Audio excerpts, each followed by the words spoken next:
Okay, good evening, everyone. My name is Wanda Guthrie, and I'd like to welcome you all on behalf of all of the people that have made this possible tonight, all of our activists, our friends, and our families. It's our pleasure tonight to have with us Dr. Anthony Ingraffea. I see that everything I was going to say about him is right here.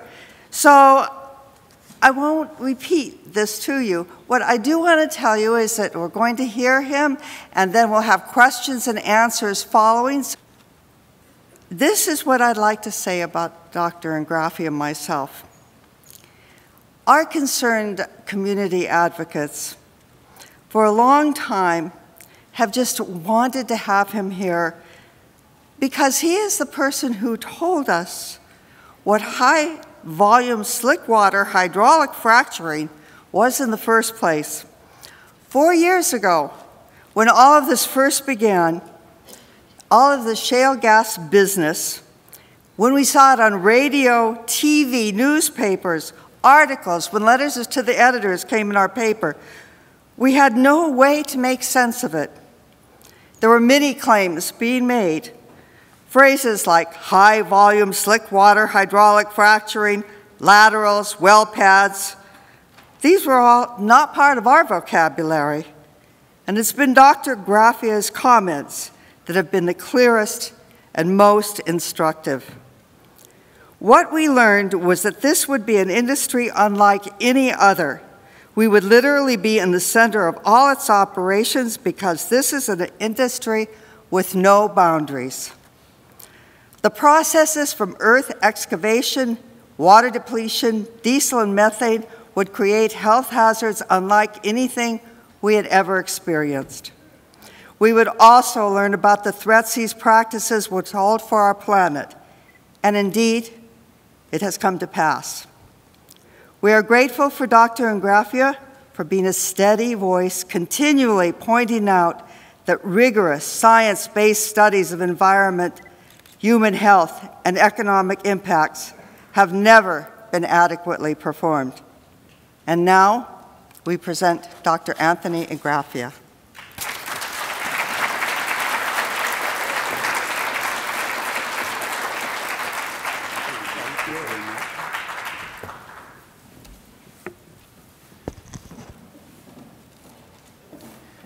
Good evening, everyone. And Wanda, thank you very much for that wonderful introduction. I'll try to earn it tonight. I also want to thank Diane for originally getting in touch with me and arranging for me to get this gigantic honorarium to come down here with you tonight. Yeah, I don't think you understood that joke, but the first test is to find out whether you have any sense of humor. It's always great to come back to my home state, even though you're from the wrong side of it. Are we okay so far? I also need to thank explicitly a large number of organizations and groups that have put this event together tonight and give me the opportunity to interact with you tonight. Marcellus Outreach Butler, Beaver County Marcellus Awareness Committee, Clean Water Action, Environmental Justice Committee, the Thomas Merton Center, Marcellus Protest, PennEnvironment, Sierra Club Allegheny Group, and the Westmoreland Marcellus Citizens Group. Thank you all very much for the opportunity to be with all of you tonight. As usual, there are ground rules. So I'm first going to tell you what you should expect from me, then I'm going to tell you what I expect from you, and then we'll proceed. So what you should expect from me is, first of all, honesty. I will do my very best to transmit and explain to you what I think is the best available data and information concerning certain aspects of shale gas development, notably in your state, my state, Pennsylvania. You should expect a little bit of entertainment. I already tried some of that on you. There will be a little humor tonight because basically we're dealing with pretty serious stuff here. But it's nice to keep us all awake with a little levity every once in a while. And you should expect that when I'm done, I'll hopefully be able to answer your questions. So as Wanda just pointed out, let's wait until the very end with one proviso. Here's another ground rule. If at any time tonight during the formal part of my presentation, any of you think that I said something that is wrong, or that I misspoke in such a way that it became entirely unclear what I was trying to say, even professors do that sometimes, please feel free, stop and interrupt. I don't count that as a question, that's an attempt to correct the record. So please, if you think I've said something that is incorrect, let me know. What do I expect from you? Nothing more than I would expect from any other college class. Okay? So there will be a bunch of charts, graphs, diagrams, fourth order partial differential equations with nonlinear coefficients in Riemann space. I'll point those out to you, and anybody know what I just said? No, seriously, all I expect from you is what I would expect from any interaction where there's hopefully information exchange, curiosity, passion, and I'm sure you got it. Otherwise, you wouldn't be here tonight. So let me start by saying of all the possible things that I could have come down here and talked with you about tonight, as you know, there are many in the whole gamut of shale gas development, I guessed that the things that you'd most like to hear about are those that are simultaneously closest to home, that is, things that could affect you in your home, i.e. your private drinking water wells, and things that affect not only you, but every other co-inhabitant of the planet. So we're going to spend time tonight mostly talking about leaking gas wells and how they might contaminate your water well. And at the other end of the spectrum, leaking gas wells and how they contaminate the atmosphere. So there's a lot of stuff in between that we won't have time to talk about, but maybe we can get to some of that other stuff during Q&A. So as the title of the talk indicates, I'm going to be concentrating on what I call leaking wells. I don't mean leaking water wells, I mean leaking gas wells. And they might be shale gas wells, or they might be conventional oil wells. I mean, this part of Pennsylvania has seen it all. And the risks that leaking wells create for all of us are basically these three. Risk to an underground source of drinking water, which could be contaminated because the well is leaking. Risk to local air quality, because it might be leaking methane and volatile organic compounds to the atmosphere in and around your communities, which can lead to atmospheric pollution and impacts on human health, which I think some of you are already experiencing. And finally, to climate change. So we'll touch mostly on the first and the third of those, but again, maybe during Q&A, we'll have some time to talk about local air quality issues. All right, what's a leaking well? Best way to explain it is to show you. This is the only video I have tonight. Let me explain what you're looking at. Many of you already are familiar with a well head. That's what you're looking at here. That's the production casing.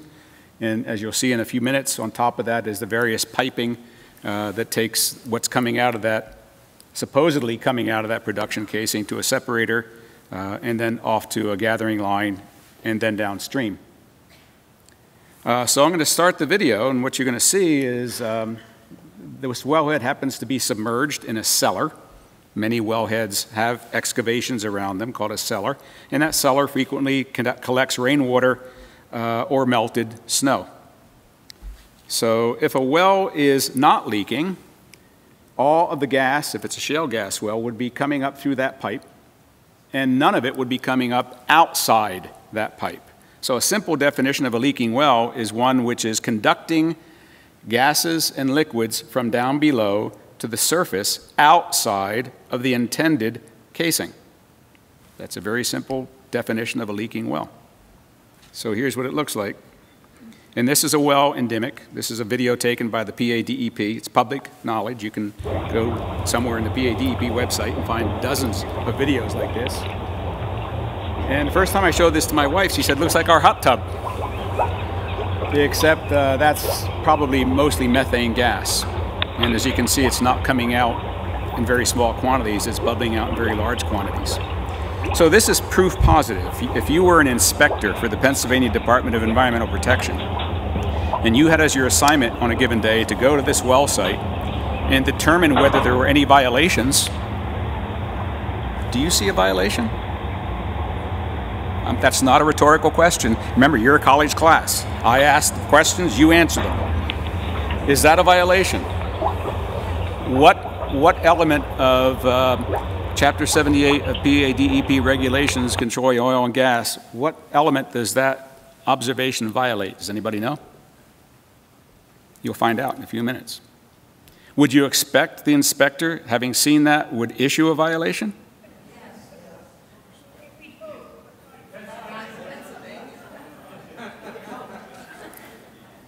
I think the right answer is we would expect that to happen.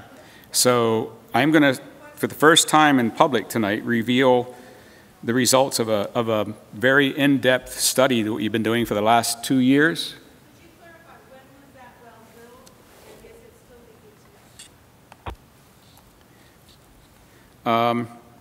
leaking? This is the Guessford 3 well. I'll actually show you where it is on a map in a minute. This well was drilled in 2009. It was ordered plugged by PADEP in 2010. I think it was plugged in 2011. It's still leaking. Not this much, but it's still leaking to the surface. What we can't know is how much it's still leaking underground, because that gas doesn't show up within the first few feet of the top of the well. That gas is coming from perhaps thousands of feet underground. Thank you for the question. Okay, so that's what a leaking gas well might look like. But it might also not look like that. It's quite possible that an inspector can go to a well pad, look at any of the wells on that pad, not see any evidence of, have you heard this phrase before? Bubbling in the cellar. That's what that is. Shale gas has brought so many new terms, so many new words, so many new phrases to our vocabulary. Bubbling in the cellar. Annular gas. Oh. Okay. So it's quite possible an inspector would go and not see that, and on the inspection document under comments would write nothing, blank. No violations, no observation of any problems. Does that mean that the well is not leaking? No. How could we know if a well is leaking or not if we don't see evidence? That's a science question. We'll come back to that. Okay, so here's the important question for the first part of my talk tonight. If you are concerned about nearby shale gas development near to your home, potentially contaminating your water well, you want to know the answer to that question. How common is it that shale gas wells fail? Because if they don't fail, there's no problem. But if they do fail, you want to know how frequently so that you can make some rational judgment, and the regulators can make some rational judgment as to what the consequences might be. How do you answer that question? Well, again, we're all engineers. We know that if no wells are drilled, they can't leak. So certainly the number of wells is important. So is the density of wells. By that, I mean spatial density. If you've got one well within a mile of your house, that's a lot different than if you have 20 wells within a mile of your house. Then you have to know for any one well, out of all those wells that are near your house, what's the probability that it's going to fail? Got it? Two important questions. So let's look at the first question and ask, well, what would you expect the well density to be in a modern shale gas play like the Marcellus here in western Pennsylvania? Well, you've all seen the slides and videos of other talks. This is the cartoon put together by Chesapeake. They make it look so pretty. So here's the surface, and here's a pad, here's a pad, here's a pad, here's a pad. They don't bother telling you that this is a mile and that's about 2 miles. I put those labels in. And obviously each pad nowadays has many wells. This particular diagram shows 6 wells coming from each of those 4 pads, so there's 24 wells here.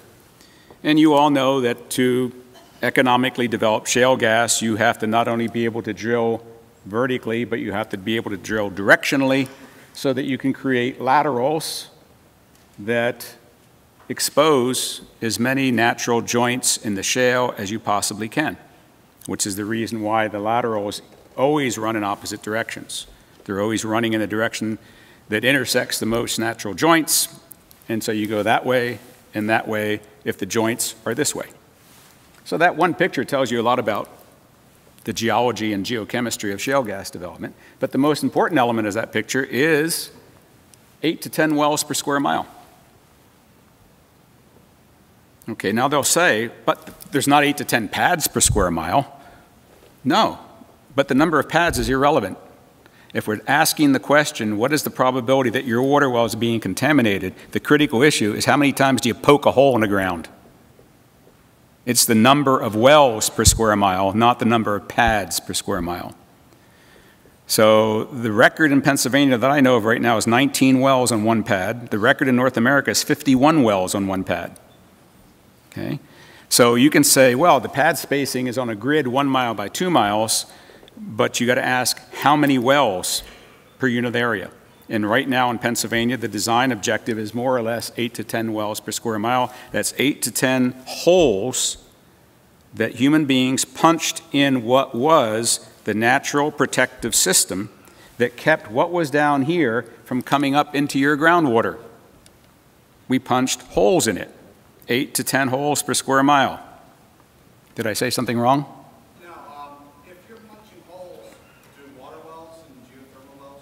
Absolutely.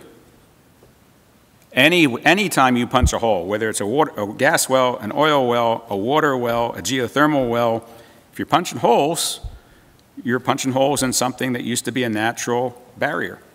And so you have an obligation to make sure that when you punch that hole, you properly gasket it so nothing leaks around your well. Right? Okay. So, answer to the first part of the question, how many wells would you expect? Well, 8 to 10 wells per square mile. Is that actually happening in Pennsylvania? Well, yeah. Not so much in Butler County, but come on up to Susquehanna, Bradford, Tioga, or down to Washington, and you'll see something like this. This is a map of Bradford County, one of the northeastern counties. This is the New York-Pennsylvania state line. Okay. Each color corresponds to an operator. And this was from April of this year. Every one of these more or less rectangular areas is what we call a spacing unit, or a production unit, I guess they call them here. And every black dot is the location of a pad. On every pad there are multiple wells. So you can see the more or less 1 mile by 2 mile grid pattern, and that's your fate. I was asked earlier tonight, what's the probability that Pennsylvania is soon going to have a moratorium or a ban on continued development of this type? Sorry to have to tell you, not likely. That's your fate. And that's not complete development. That's only about, what, 50% coverage of the county? There are currently 6,800 shale gas wells, Marcellus and Uticas, that have been drilled in Pennsylvania. Most industry experts estimate there will be at least 100,000. So you're just beginning. All right, that's not good news.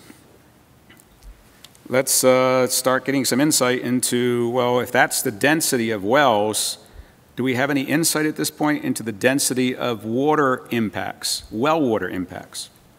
And I want to take you to a relatively new website, the US Map project within Frac Tracker. I'm sure you're all aware of what Frac Tracker is, which is starting to assemble information countrywide on suspected water well impacts.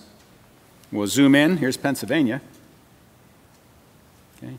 The blue is, where's the color here? Oh, groundwater complaints to the Pennsylvania DEP.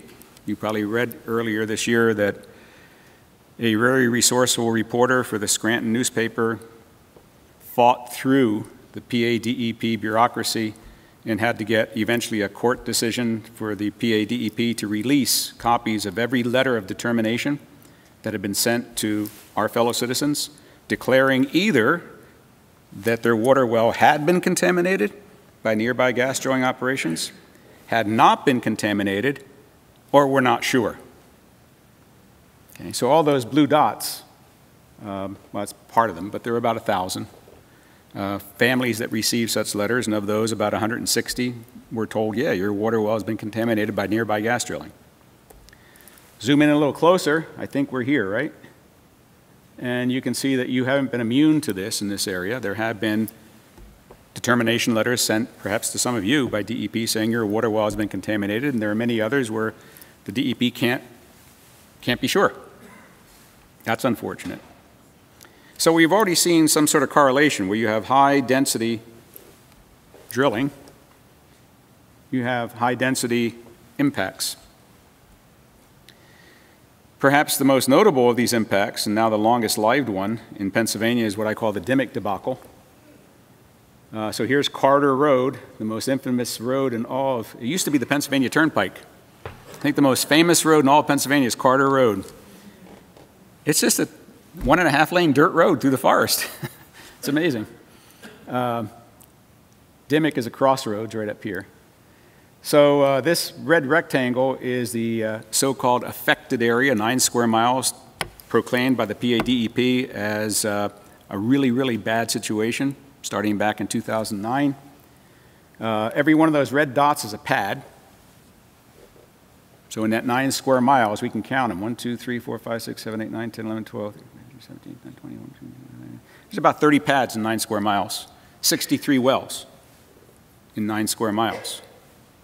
Let's see, 9 square miles, 63 wells, 7 wells per square mile. How about that? And most of those pads only had 2 or 3 wells so far. These large squares, these are the families that had their well water contaminated by DEP declaration. There were consent orders, 3 consent orders, signed by the CEO of Cabot and John Hanger. You remember him, right? That declared, yeah, you ruined these people's well waters. So there's proximity of high-density drilling to absolute evidence of contamination. Since then, various researchers have gone to Pennsylvania, come into Pennsylvania, academics from Pennsylvania, academics from outside of Pennsylvania, and many of you are familiar with the so-called Duke studies. So colleagues of ours from Duke University began to inquire about this apparent relationship that I just showed you. You have a lot of wells, and you have a lot of alleged contamination incidents. And of course, the industry is the first to proclaim that it wasn't them. Well, was it? Yes. So this is a graph out of the first paper by Duke. Told you there was going to be graphs. Horizontal axis is distance between a particular water well, which was tested, and the nearest gas well. Distance between water well and gas well, from 0 to 6,000 meters. Vertical axis is concentration of methane in the water well that's being tested. So they went to 100 or so water wells initially, measured the methane concentration, and then just measured the distance between the water well and the nearest gas well. And what they found was a very strong correlation. The closer the water well is to the gas well, the higher the concentration of methane. That's a correlation. There's a difference between correlation and causation. You can't specifically say from that information, that's data and information, you can't specifically say that that water well was contaminated by a gas well that was 1,000 feet away. You can't say it. You can just say there's a correlation. More science needs to be done and is being done. So in this first paper, the people who wrote it, who are not gas and oil engineers, they're not petroleum engineers, they're not geologists, they're groundwater hydrologists and chemists, they were scratching their head. Well, how, if that methane is coming from a gas well into these water wells, how's it getting there? Where's it coming from? And so they just offered conjectures. So this is a quote from the paper. There are at least 3 possible mechanisms for fluid migration into the drinking water reservoir aquifers, blah, blah, blah, blah. A second mechanism is leaky gas well casings. Well, they sort of got that right. This is the first time colleagues of mine incorrectly entombed in the public literature the wrong word. Everybody know the difference between a casing and a cement job? There are 3 parts to the structure of a gas well or an oil well or a water well. There's the hole you drill in the ground. That's necessary. There's casing, which is steel pipe. And then there's cement, which is gasketing material. So they didn't know the difference. They just said casings. And then they went off a year later and did another survey. And they went to another couple hundred of wells, and they found the same correlation. And of course, they had been criticized loudly, long by many, including some in the academy from certain universities in Pennsylvania, saying, well, you're measuring methane, but it's biogenic methane, and it's not necessarily from shale if it's not biogenic, and if it is from shale, not biogenic, it's certainly not Marcellus. Excuses, excuses, excuses. And so this time they also measured the ethane concentration and the propane concentration. And again, they found a strong correlation. Well, you can't get ethane or propane out of biogenic gas. Chemistry doesn't work that way. So they proved that whatever gas was getting into these wells was thermogenic. But they still hadn't attempted to show a causation. If this gas well is leaking, can the gas leaking from that well get into this water well, and can we prove it? All right. So that's about 2 years ago, and I got really interested in this problem. For those of you who don't know, and Wanda didn't tell you something about me. She didn't tell you a lot of things about me, thank God. Thank you, Wanda. So I'm not just a civil engineer. My Ph.D. is in an arcane area called rock fracture mechanics. There were about 9 of us on the face of the earth. It's not an exaggeration, actually. Not many people got Ph.D.s in rock fracture mechanics back in the 70s. And I spent about 25 years working as a consultant for and a researcher for the oil and gas industry. So I understand the industry, I understand the technology, I understand the jargon, I understand the equipment, I understand the personnel, I understand the science. And so when I got really interested in this correlation, and the fact that I was coming down to Pennsylvania constantly meeting families whose water wells had the same things. The water was fine, and then one morning it got brown or black, it started to smell, and they couldn't soap with it anymore. Soap, S-O-A-P, couldn't lather with it anymore. Wow, that's interesting. So I and a couple of colleagues, I mentioned them on the first slide, decided to do an in-depth study of this problem. And when scientists and engineers decide to do research, the first thing they do is stand on the shoulders of giants. You find out who has already studied this problem and what can we learn from them. Well, in this case, we wound up standing on the shoulders of midgets.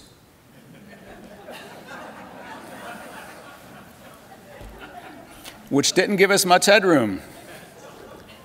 I'm sorry that's insulting to somebody in the oil and gas industry, but in certain cases they deserve it. In other cases, no. I'm going to show you data. The first thing you do is you go out and you read the literature on the topic. What do we already know about the question? Because you don't want to reinvent the wheel. You don't want to redo research that somebody else has already done well. So I'm going to show you a set of slides which sample what the industry knows and has known about how often wells leak. So earlier this year, I was invited to participate in a webinar sponsored by the Society of Petroleum Engineers, of which I'm a member. And on this webinar, Mr. Paul Hopman, well-known petroleum geologist, gave a seminar. The webinar was on wellbore integrity. There's another one of those phrases, wellbore integrity. That's an acronym for whether the well structure, the hole you drill in the ground, the casing and the cement, are all performing as designed. If not, the well has lost its integrity. So this is a slide from his talk. This was scary enough. Industry will drill more wells in the next decade that have been drilled in the last 100 years, and they drilled about 7 million so far. 4.2 million in North America alone. And then he sampled part of the global well population, for which he had data, and found that 35% of the wells he sampled, 35% of 1.8 million, were leaking. How do I know that? Well, sustained casing pressure is another one of these acronyms. So let me run through them. Loss of zonal isolation, loss of wellbore integrity, sustained casing pressure, sustained casing vent flow, sustained annular flow. They're all the same thing. The well's leaking. Okay? Leaking equals all those things. So sustained casing pressure means the well is leaking, and in one or more of the annuli between one or more of the various layers of casing, which are steel pipe, where there's supposed to be gasketing material, either there isn't gasketing material or the gasket has failed. And so gas can rise through that opening left by the failed gasket and become pressurized. And that's bad because it becomes pressurized. It can then migrate into your underground source of drinking water. So that's one example of industry information. They can't claim they don't know this is a problem. Then we went to the industry literature, found a paper published in 2003 by Schlumberger, the premier oil and gas field service company. That's the company that I consulted for 20 years. They hire the best and brightest. Some of them are my students. They paid for the Ph.D. program of a bunch of my students at Cornell, paid me consulting fees. But we weren't doing shale gas back then, and we can talk about that later, about why I'm telling you about the things I'm telling you about now when I was doing this stuff sort of kind of for them years ago. All right, so in this paper they have a bar chart. First you had a graph, now you have a bar chart. Horizontal axis is the age of a well, and the vertical axis is the percentage of wells of any one age that are known to be leaking. SCP, sustained casing pressure. And I think there are 3 observations you can make from this graph. If you look at brand new wells, wells that are less than a year old, 5% of them are leaking. As wells age, the leak rate goes up. And by the time wells get to maturity, it depends upon whether it's a gas well, an oil well, it depends upon the play. When is a well mature? Certainly when it's 10 to 20 years old. By then, roughly half the wells are leaking. Now, these are offshore wells. These are all wells in the Gulf of Mexico. You shouldn't take any great comfort from that. But they're offshore wells. And so when I started showing this data 2 years ago, industry pushed back using their usual blogs, the EIDs, the ANGA, saying, Ingraffea, you're full of you-know-what, because this is totally irrelevant to modern shale gas development. First of all, it's a paper that's 10 years old. It's describing wells that are as much as 40 years old, and they're offshore wells. Totally irrelevant information and data. You can't draw any conclusions from it. Okay? So I went farther into the literature, and I went to a paper published more recently, 2009. Again, through the Society of Petroleum Engineers, and these are 2 well-known, actually the people in this paper are also well-known. These are not midgets. These are giants from the industry. And in this case, these 2 petroleum engineers studied over 340,000 wells onshore, all in Canada. Oil wells and gas wells. Some shale gas wells, not many, out of the 340,000. And there's a lot of data here that I'm not going to get into the details of, but again, you see young wells, low rate of failure, older wells, higher rate of failure. Look familiar? They also decided to look at one particular test area where there were a lot of deviated wells. Modern deviated wells, reed directionally drilled. And what they found is that the test area average, this is sustained casing vent flow, the well is leaking. This is gas migration. That's the inspector goes to the wellhead, doesn't see any flow, but they put gas sensors a couple meters away from the wellhead, down in the ground, and those sensors detect methane migration through the ground. And what they find is that for deviated wells, the combined rate of failure is close to 70%. All shale gas wells, by definition, are deviated. They're directionally drilled.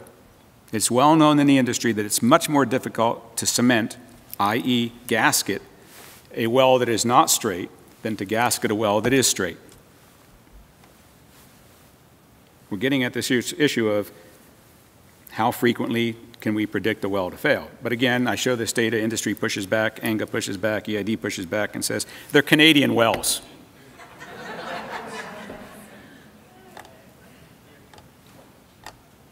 Knowing what I know about Canadian regulations and Pennsylvania regulations,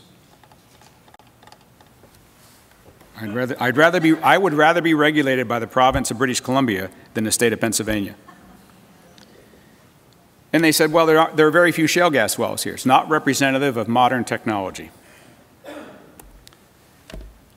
So then, about 3 weeks ago, I was in Denver. You're not going to believe this. I get invited to the North American Wellbore Integrity Workshop. It's amazing how the industry can claim that's not a problem, and yet they publish papers that says it's a problem. They have workshops that they code. Schlumberger was the principal sponsor of the workshop. Why? Well, Schlumberger's business model, Halliburton's business model, BJ Services' business model is a very interesting business model. It's sort of like my father-in-law and my mother-in-law. One was an obstetrician, the other was a pathologist. Think about that. Are they ever going to go broke? You didn't get that joke. They got them coming and going. Same thing with, okay, so what does Schlumberger, Halliburton, what do? They drill wells, they case wells, they cement wells, they also repair them. So I'm at this workshop, and I'm the keynote speaker the first day. I still have lots of friends at Schlumberger. They still respect me. I still respect them, so they invite me to give a talk on what I'm going to tell you tonight. And then the next day, they brought up George King. George King is the self-appointed anti-Tony. Wherever I go, George goes. When I write a paper, George writes a contradictory paper. George is extremely well known. He has his own consulting firm. There it is, George King Consulting. You can go to that website and see that he advertises how to detect when a well is failing and how to repair it. And his talk at the workshop 3 weeks ago was, wells don't fail. This is data from his website. Let's see, well life prior to casing leak in years, wells developing leaks. What do you notice? Look familiar? Same pattern. Young wells leak somewhere around 2, 3, 4, 5%. The older the wells get, the more they leak, and eventually when they're mature, they're leaking up in the 30, 40, 50% range. Okay. We weren't satisfied. So we went to a primary source of information. The Columbus, Ohio Dispatch. Anybody here from Columbus? This is a headline from August 8th of this year. Gas leaks from shale wells are rare. Well, we could have stopped right then and took their word for it. But that's not exactly a peer-reviewed source of information, nor was any of the other stuff I just showed you peer-reviewed. Just because a document produced by the oil and gas industry has the SPE imprimatur on it, and it looks like a paper, it's got a title, it's got the authors, it's got the affiliations, it's got the abstract, it's got an introduction, it's got a methods, it's got results, it's got conclusions, it has citations, it looks like a paper, smells like a paper, feels like a paper. It ain't a paper because it's not peer-reviewed. For those of you who don't know what peer review is, we can talk about that during Q&A. But literally, when SPE puts out a paper, like the ones I just showed you, in the fine print on the front, it says, this paper is not peer-reviewed. So one has to worry about the value, the vettedness, the accuracy, the validity of information in these documents. So we do it ourselves. So we decided 2 years ago to start doing our own study that we were going to confront head-on all the criticisms that we receive about using industry data that was not shale gas, that was not modern, that did not come from a place with the toughest regulations in the world. So what did we do? We went to Pennsylvania, and we went to the Pennsylvania Department of Environmental Protection SPUD database and compliance database. It's the state with the toughest regulations in the world. Modern shale gas, 60 to 80 operators, a good inhomogeneous distribution of operators, broad region, northeastern Pennsylvania, southwestern Pennsylvania, western Pennsylvania, central Pennsylvania. And we said, okay, let's get as much data as we can out of this database. And we decided that we were going to look at 41,381 gas and oil wells drilled in Pennsylvania between January 1st, 2000 and December 31st, 2012. That's how many were drilled, 41,381. Oil wells, gas wells, coal bed methane wells, conventional, unconventional. No, it's not in this database. When I use the word unconventional, I use it the same way that industry uses it and the Pennsylvania DEP uses it. When I say unconventional, I mean shale, tight sand, or coal bed methane. There are no tight sand wells in that database, and there are only 2 or 3 coal bed methane wells. So from now on, for the rest of the evening, when I say unconventional, interpret that to mean shale gas. So there's 4 things we had to do, and I'm going to go through them sequentially. First, we had to create the database. Then we had to mine the database, extract information from data. Then we projected forward in time and asked, given the information we've learned from the first 6,000 shale gas wells and the other 35,000 oil and gas wells in Pennsylvania, what we've learned about the rate of their failure, do we now have an adequate statistical basis to make a forward prediction in time? And I'm going to show you the results first time in public tonight. So first, the database. What do? We went to the Pennsylvania Department of Environmental Protection Office of Oil and Gas Management webpage. You can do that tonight. And we downloaded all the SPUD reports and all the compliance reports. Voluminous amounts of data, 75,000 inspection reports, over 75,000 for 41,381 wells.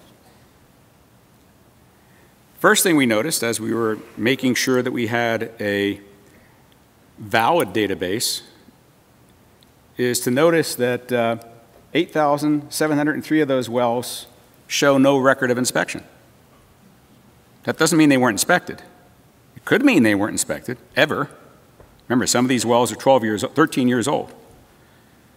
And we can tell you now, because we have all the data, which wells were inspected when, by whom, where. All that information is in the public domain. You can go get it yourself. But it's very tedious. So we don't have any information on 8,700 wells.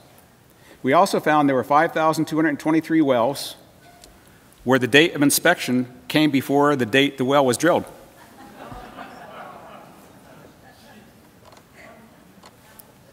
Data entry error, 5,223 times.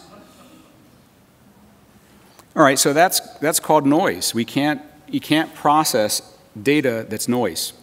You can't process data you don't have, and you can't process data that you know is incorrect. Because what we're trying to do is predict in time what a well is likely to do, and since we don't really know whether the SPUD date was correct or the inspection date was correct, we threw that data out. So what we're left with was 27,500 wells and 75,000 inspections. And we had to read them all. All right, so how do you read the data? How do you read all this information? It's in the form of spreadsheets. All right, so inspector goes to the well, checks off a lot of boxes, maybe makes some comments, maybe issues violations. All that handwritten stuff gets translated into a spreadsheet, a gigantic spreadsheet on your database, PADEP database. So since it's translated into a spreadsheet, it's computer mineable. Cool. That's what data mining is. You use software to extract information from data. 3 steps. We thought would only take 1 step, wound up taking 3 steps. So let me explain. Naively, we thought that every well that had an inspection, some wells had none, so we threw them out. Some wells had 1, kept them in. Some wells had multiple inspections, kept all those in. We naively thought that if an inspector went to a well and saw that the well was leaking, in the violations portion of this database, there would be a check mark. Well is leaking, violation. That's what we thought. So we ran all the numbers and said, well, that's strange. Something doesn't add up here. Because when we read the comments, which are also in the database, there are far more comments that allude to wells failing than there are violations. Uh-oh. oh, we better use a second filter. So then we went into the inspection comments and violation comment fields on this spreadsheet and searched for certain keywords like well failed, bubbling in the cellar, failed casing, inadequate cement job. There's all kinds of words that you can use to describe the well as leaking. So we had to program that all in. But since this is all being done with software now, we had to make sure that the program wasn't making any errors, and we had to make sure that we hadn't made any errors programming it. So then we went back and read everything. We, not me. Renee did. Renee Santoro, who's a real trooper. So then we human read thoroughly to confirm that, in fact, what the software was pulling out of the data was, in fact, evidence gathered by an inspector on one or more inspections that a particular well was exhibiting loss of zonal isolation, sustained casing pressure, sustained casing vent flow, annular gas, all those things. And different inspectors call the same thing different things. There's no uniformity. There are no standards. Different inspectors will see the same thing and call it something different. So you have to be careful. All right, here are the violation codes. I asked you earlier tonight, if you were an inspector and you saw the bubbling I showed you in that video, would you issue a violation? You said, sure. Well, which one do you want to issue? Here are the violation descriptions. Here are the codes. And here are the instances that we found in the database where an inspector had issued a violation. And we see that 101 times there was failure to report defective, insufficient, or improperly cemented casing within 24 hours or submit a plan to correct it within 30 days. In other words, industry knew their well was leaking and didn't tell anybody until an inspector came. That's the conclusion from that line. Well, so what? That could be months. It could be a year. Inspections don't happen every day. As you know, there aren't enough inspectors to go around. 41,381 wells in the last 13 years. You've read how many inspections each inspector has to do per week. They can't get to every well every year. So during that period of time when the well is leaking, the company knows the well is leaking and hasn't reported it, the well is leaking. And while it's leaking, it can be putting a contaminant into somebody's drinking water well and or methane into the atmosphere. And even when the inspector comes and says, your well is leaking, you failed to report it, I'm going to issue a violation, how long does it take to get fixed? Months? Weeks? Took the wells in Dimick's 2 years before they even got the plugging done on the most egregious wells. 76 times improper casing to protect fresh groundwater, 81 times excessive casing seat pressure, and then a bunch of other things. So those are the violations that we found. Then we had to search through the violation comments. In other words, an inspector didn't issue a violation. Search through the failure comments. Inspector didn't issue a violation, but says in the report, the well is bubbling, bleeding, it's bled down, it's above the lower explosive limit, there's annular gas, there's annular vent, there's a cement failure, there's a casing failure, there's a casing patch, improper casing, gas migration, gas leak, top job, cement fail. All these are the kinds of words we find in the comments written by the inspector on wells for which there were no violations. Clear indication that the well was leaking, but no violations. All right, so then we just took the gross data, just as it was. No processing, no fancy statistics, no prognosis, no attempt to predict the future from the past. This is what we found. So now I give you a table. You show students tables in a 9:10 in the morning class. And I'm showing you tables, it's what, 8 o'clock at night? Stay awake. All right, here's the year that the well was spud. Spud means started to be drilled, starting from 2000 up to the end of 2012. Here are conventional wells, everything other than shale. Here are unconventional wells, shale wells. And here are the totals. And here are the number of indications, either by violation or by comment, of wells that have failed. They're leaking. Here are the number of inspections that were done. Here's the percentage. If you just take that number divided by that number, you get that number. So there were 26,915 inspections. There were 280 leaking conventional wells. about a 1% leak rate. Pretty darn good.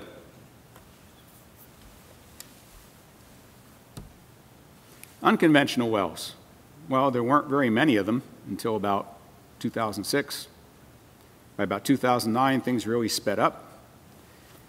When you have very few wells, numbers don't usually have a lot of meaning, but by the time you're down here, you notice, let's see, 2, 4, 7, 9, 5, 2.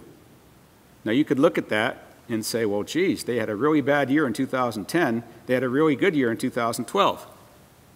Wrong. How many times did the wells in 2012 get inspected? How many times did the wells in 2010 get inspected? More than once. So you can't draw any conclusions from this other than to say that the rate at which unconventional wells are experiencing problems is much higher than the rate at which conventional wells are experiencing problems. In fact, about 6 times higher. Well, why?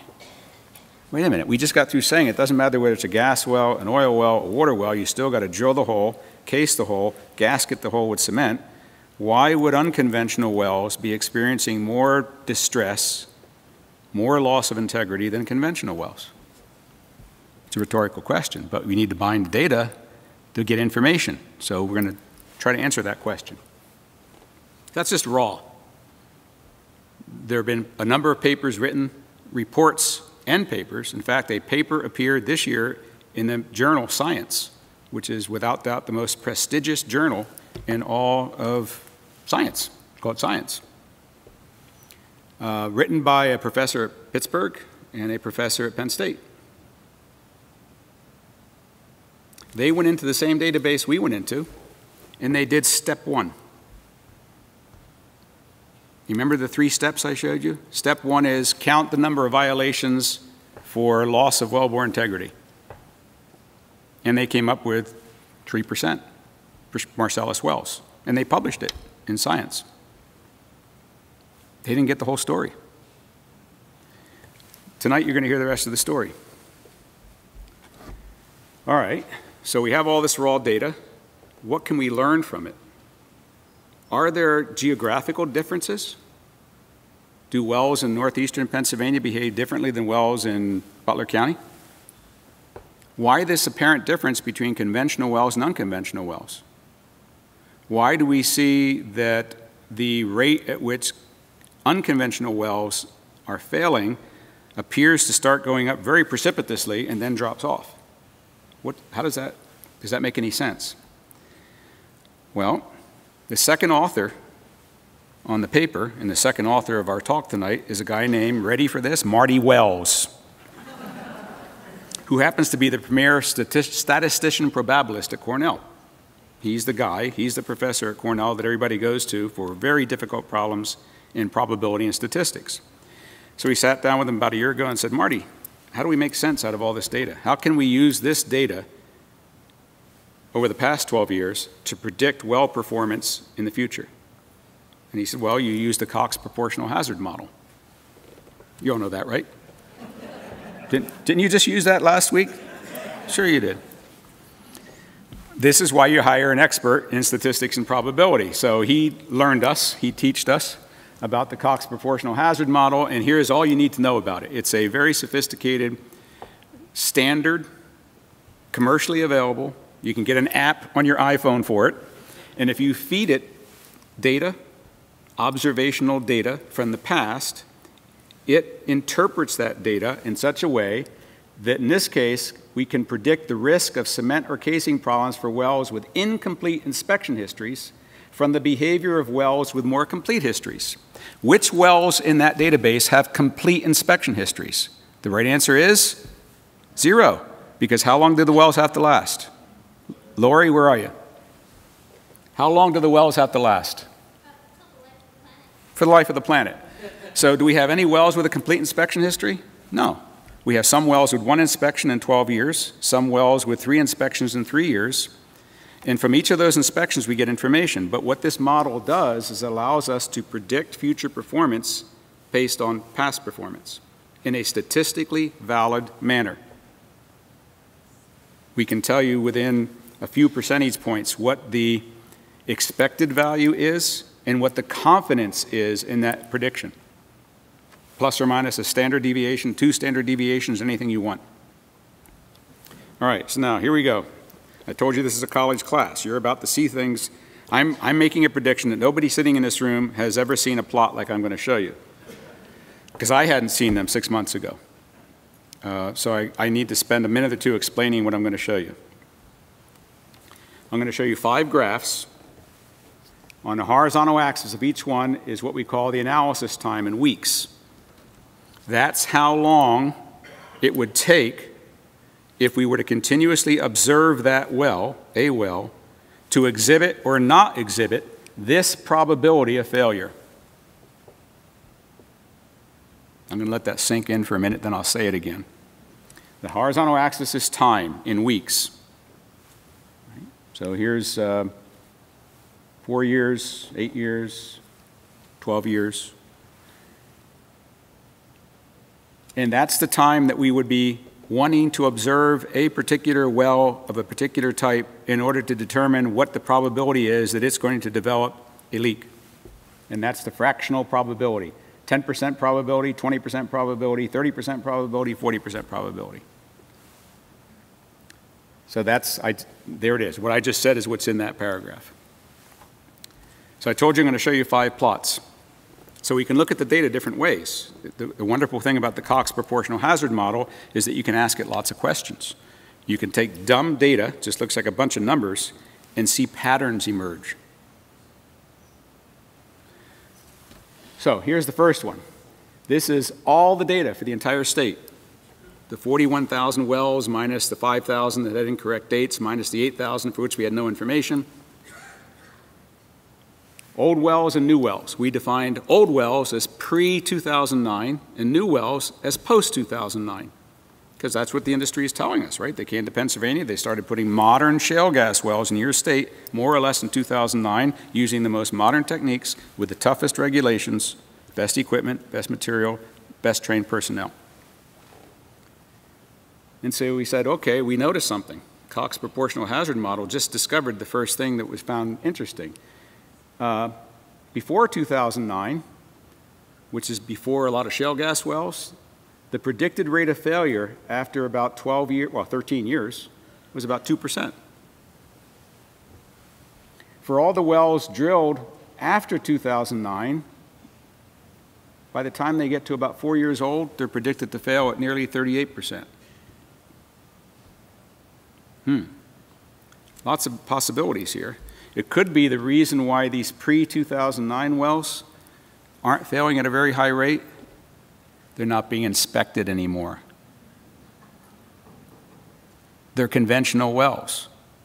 If you're the Ph.D. director and you've got a very short staff of inspectors and you're drilling Marcellus wells like crazy, but you still have tens of thousands of older conventional wells, where are you going to send your inspectors?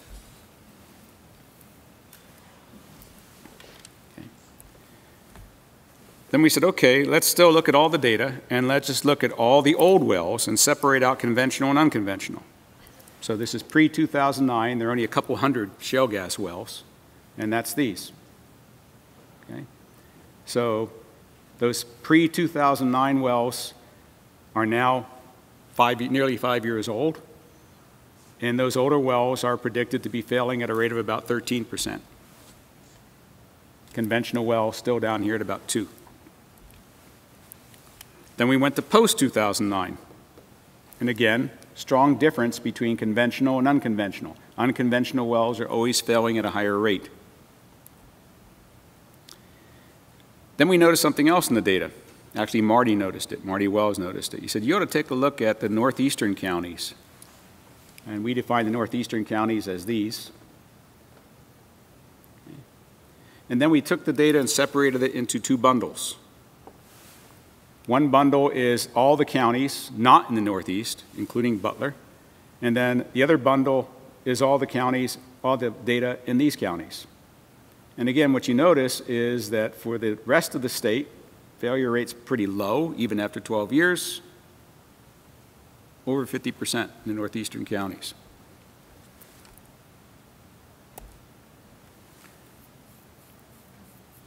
Skip that one. No additional information there, but here's the one that's, I think, the most telling.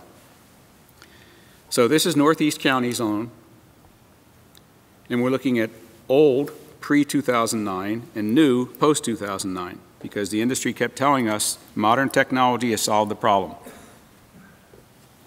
And what we see is that for pre-2009, those wells now are, remember, these are shale gas wells, so they're on the order of 7 years old, oldest ones. Failure rate, close to 50%.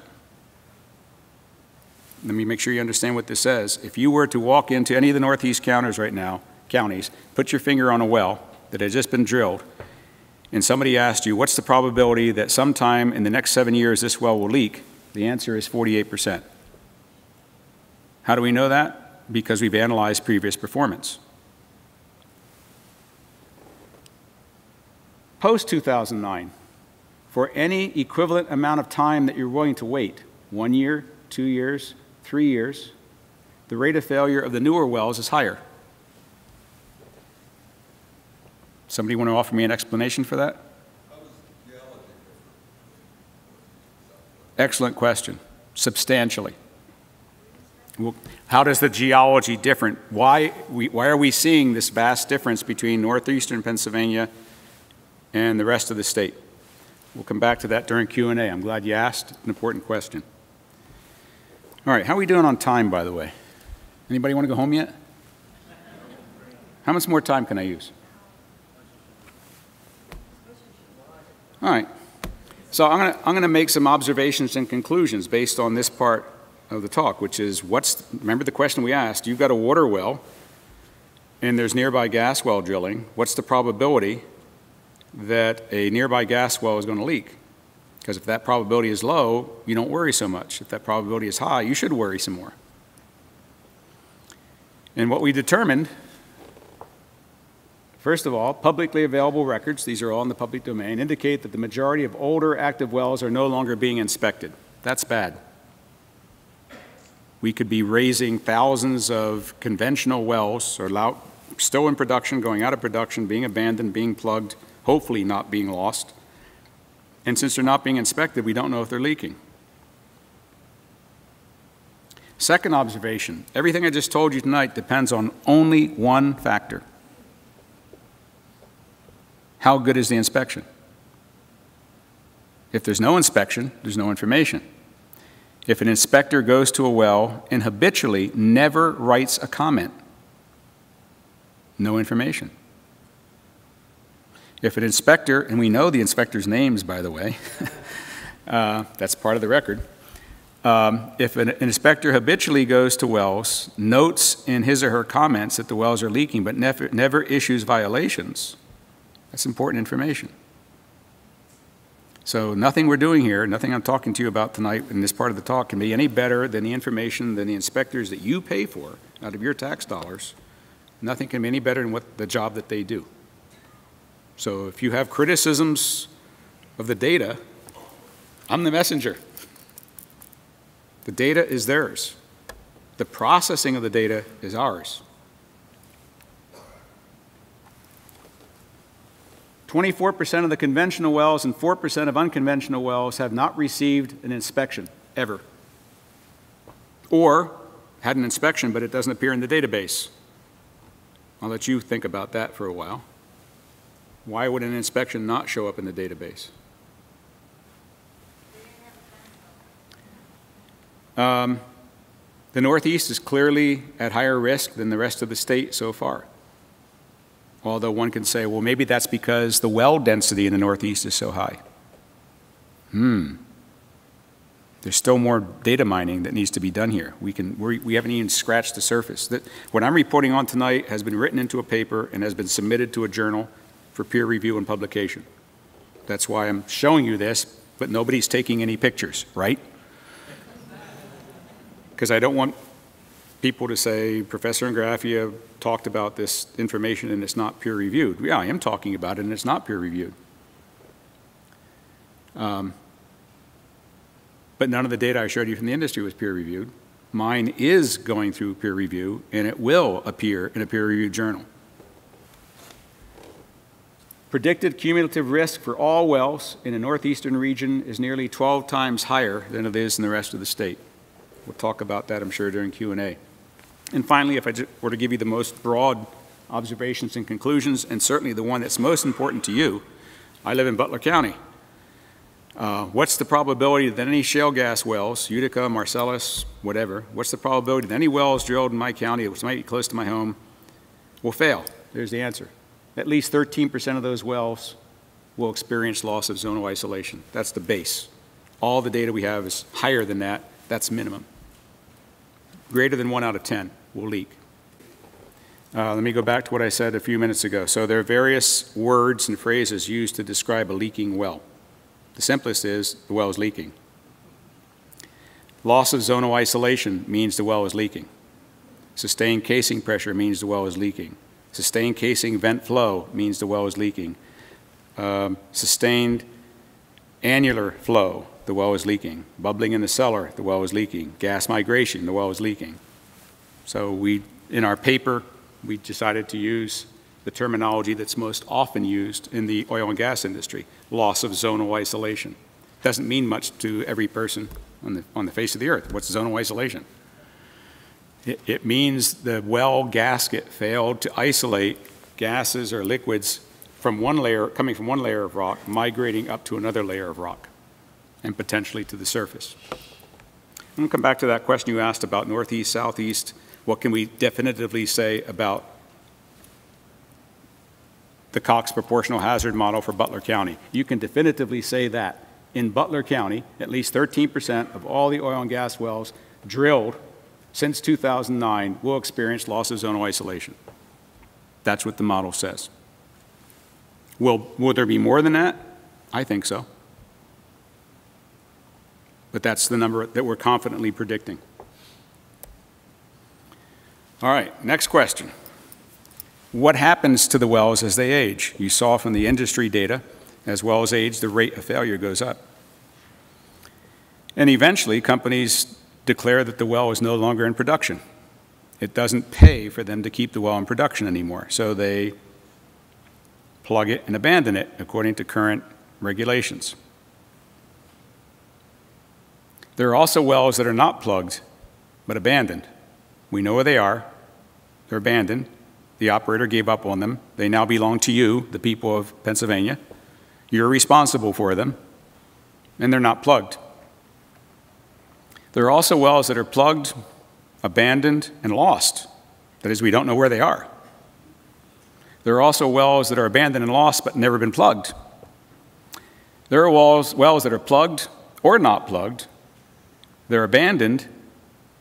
We know where they are, and we know they're leaking. Thank you, Lori. And finally, there are wells that might be plugged, might not be plugged. They're abandoned. We don't know where they are, and they're leaking.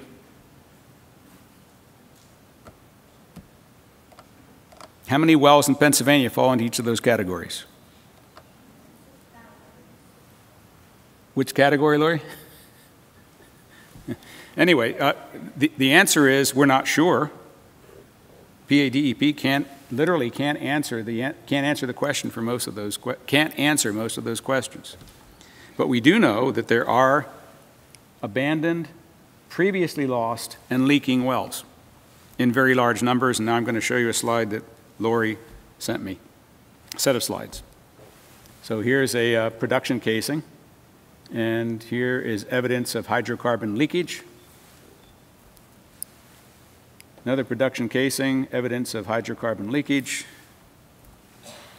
Another one with evidence of hydrocarbon leakage. And if you want to know where these are, go to Lori's website.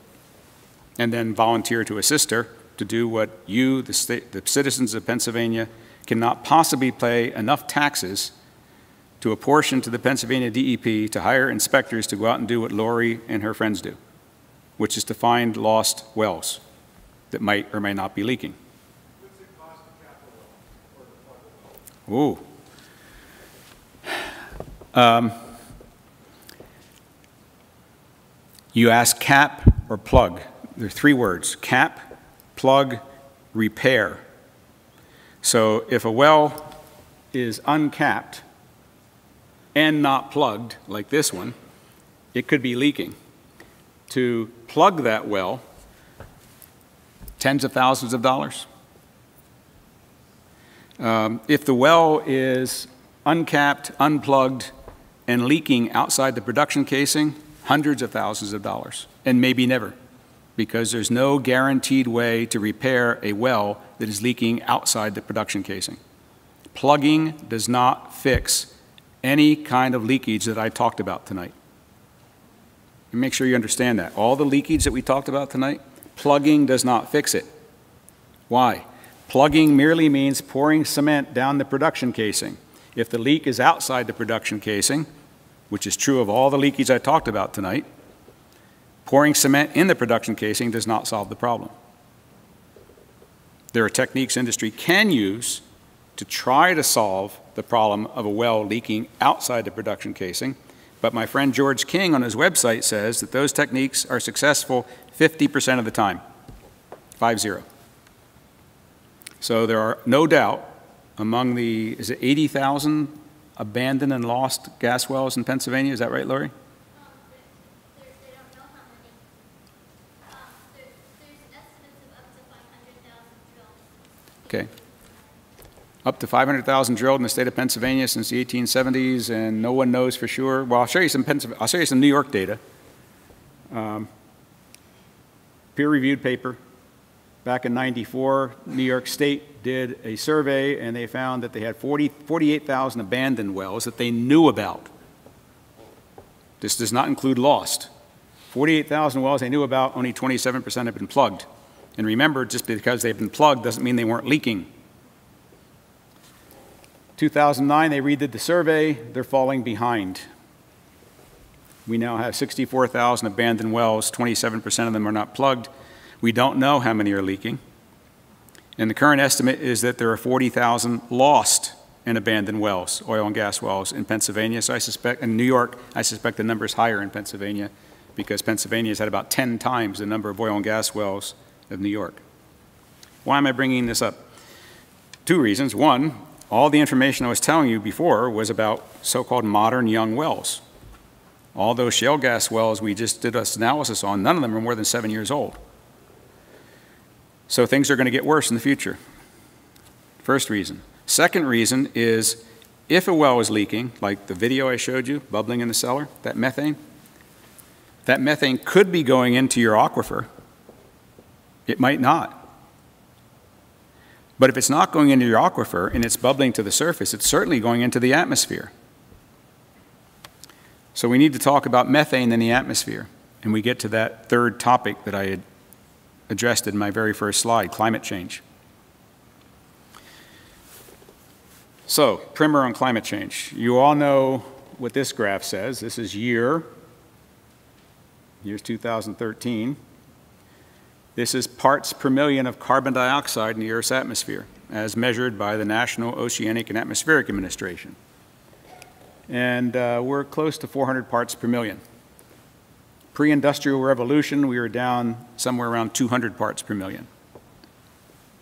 And it is now scientifically certain, as certain as scientists can be, that this increase in concentration in CO2 is due to the burning of fossil fuels, coal, oil, natural gas. That's well known. And everybody knows that CO2 is a greenhouse gas, and it's largely responsible for global warming. What's less well known is that methane, natural gas, is also a greenhouse gas and is also responsible for global warming in 3 ways. When you burn it, when you burn methane, natural gas, like every other fossil fuel, it produces carbon dioxide. So it's a greenhouse gas. Carbon dioxide, you burn methane, carbon dioxide. If you don't burn it, and it gets into the atmosphere, it's also a greenhouse gas. And as I'll show you in a minute, it's a much more potent greenhouse gas than carbon dioxide, pound for pound. How can methane get into the atmosphere without being burned? Well, it comes from rice paddies, it comes from horse manure,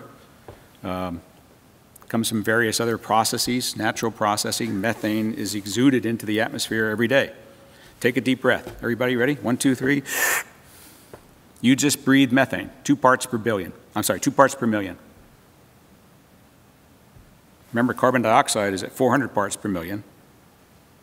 When you're breathing right now, you're breathing 400 parts per million carbon dioxide. You're breathing 2 parts per million methane. That's natural. But the unnatural additions to that are coming from human activities other than agriculture and animal husbandry. There's methane released during drilling, during frac flowback, at the pad site because of leaking wells. Just showed you pictures of leaking wells. During liquid unloading, this is another process that occurs during the life of gas and oil wells. During gas processing at processing plants, compression plants. During transmission, during storage and distribution, methane leaks. We call it the life cycle. We call it the supply train. Drill a hole in the ground, eventually you burn the methane. Between those 2 points, if it doesn't get burned, it gets leaked. If it does get burned in certain processes like processing plants, it produces black carbon. Black carbon is also a greenhouse warmer. It's a climate change thing. Soot. Black carbon is soot. The black stuff you see coming out of diesel smokestacks. And I'll show you pictures of what it looks like coming out of flare stacks at processing units in western Pennsylvania. All right, why is methane important? As I just said, it's more potent than carbon dioxide. There's a lot more carbon dioxide in the atmosphere than there is methane, but they're not equal in their heating effects. A few weeks ago, the Intergovernmental Panel on Climate Change issued its 5th report, and in it they re-emphasized the importance of methane in climate change. And they, for the 3rd time, increased the potency of methane compared to carbon dioxide. So you're going to learn a little bit more tonight about something called a global warming potential. It's a ratio. One number divided by another number. The number in the denominator is 1. It's the global warming potential of carbon dioxide is 1. The global warming potential of methane is how much more 1 pound of methane will cause heating in the atmosphere compared to 1 pound of carbon dioxide. The higher that number, the worse we are. That ratio depends upon how long we're willing to wait for the effect of warming. Warming doesn't happen instantaneously. If you wait for 100 years, none of us will be around to know it. Maybe our children won't, maybe not even our grandchildren will, but we don't have 100 years. But if you were willing to wait for 100 years, then methane is 34 times more potent than carbon dioxide. It takes 34 pounds of carbon dioxide to do as much heating as 1 pound of methane. If you're only willing to wait 20 years, and I'll show you in the next couple slides that that's all the time we really have, then the number goes up to 86. It takes 86 pounds of carbon dioxide to equate to the heating capability of 1 pound of methane. Conclusion, a little bit of methane not burned is really important. Could be as important as carbon dioxide, depending upon how long you're willing to wait. So back in 2011, my colleague Bob Howarth asked me a question. He said, is it true that natural gas is a bridge fuel to a sustainable green energy future? And I looked at him and I said, what are you asking me for? What do I know? I'm a rock mechanic. He says, well, I'd like to try to address that question in a scientific way. Why don't we pose a scientific hypothesis? The hypothesis is that producing natural gas, not burning, producing natural gas and burning it and leaking it is better for climate than if you were using coal or oil. Well, how would you test that hypothesis? Is it true or is it not true? It's a good question. We didn't know the answer in 2011. No one knew the answer. We don't know the answer today. It's now almost 2014. But nobody had asked the question in the peer-reviewed literature. So we published in a pretty famous journal, and we did an analysis of the existing information, none of which was based on hard data. It was all based on opinion. The Environmental Protection Agency, EPA, picks up the phone, calls Exxon, says, how much methane do you think leaks during flowback? Exxon says, well, we'll get together a committee at API and we'll address that and get back to you.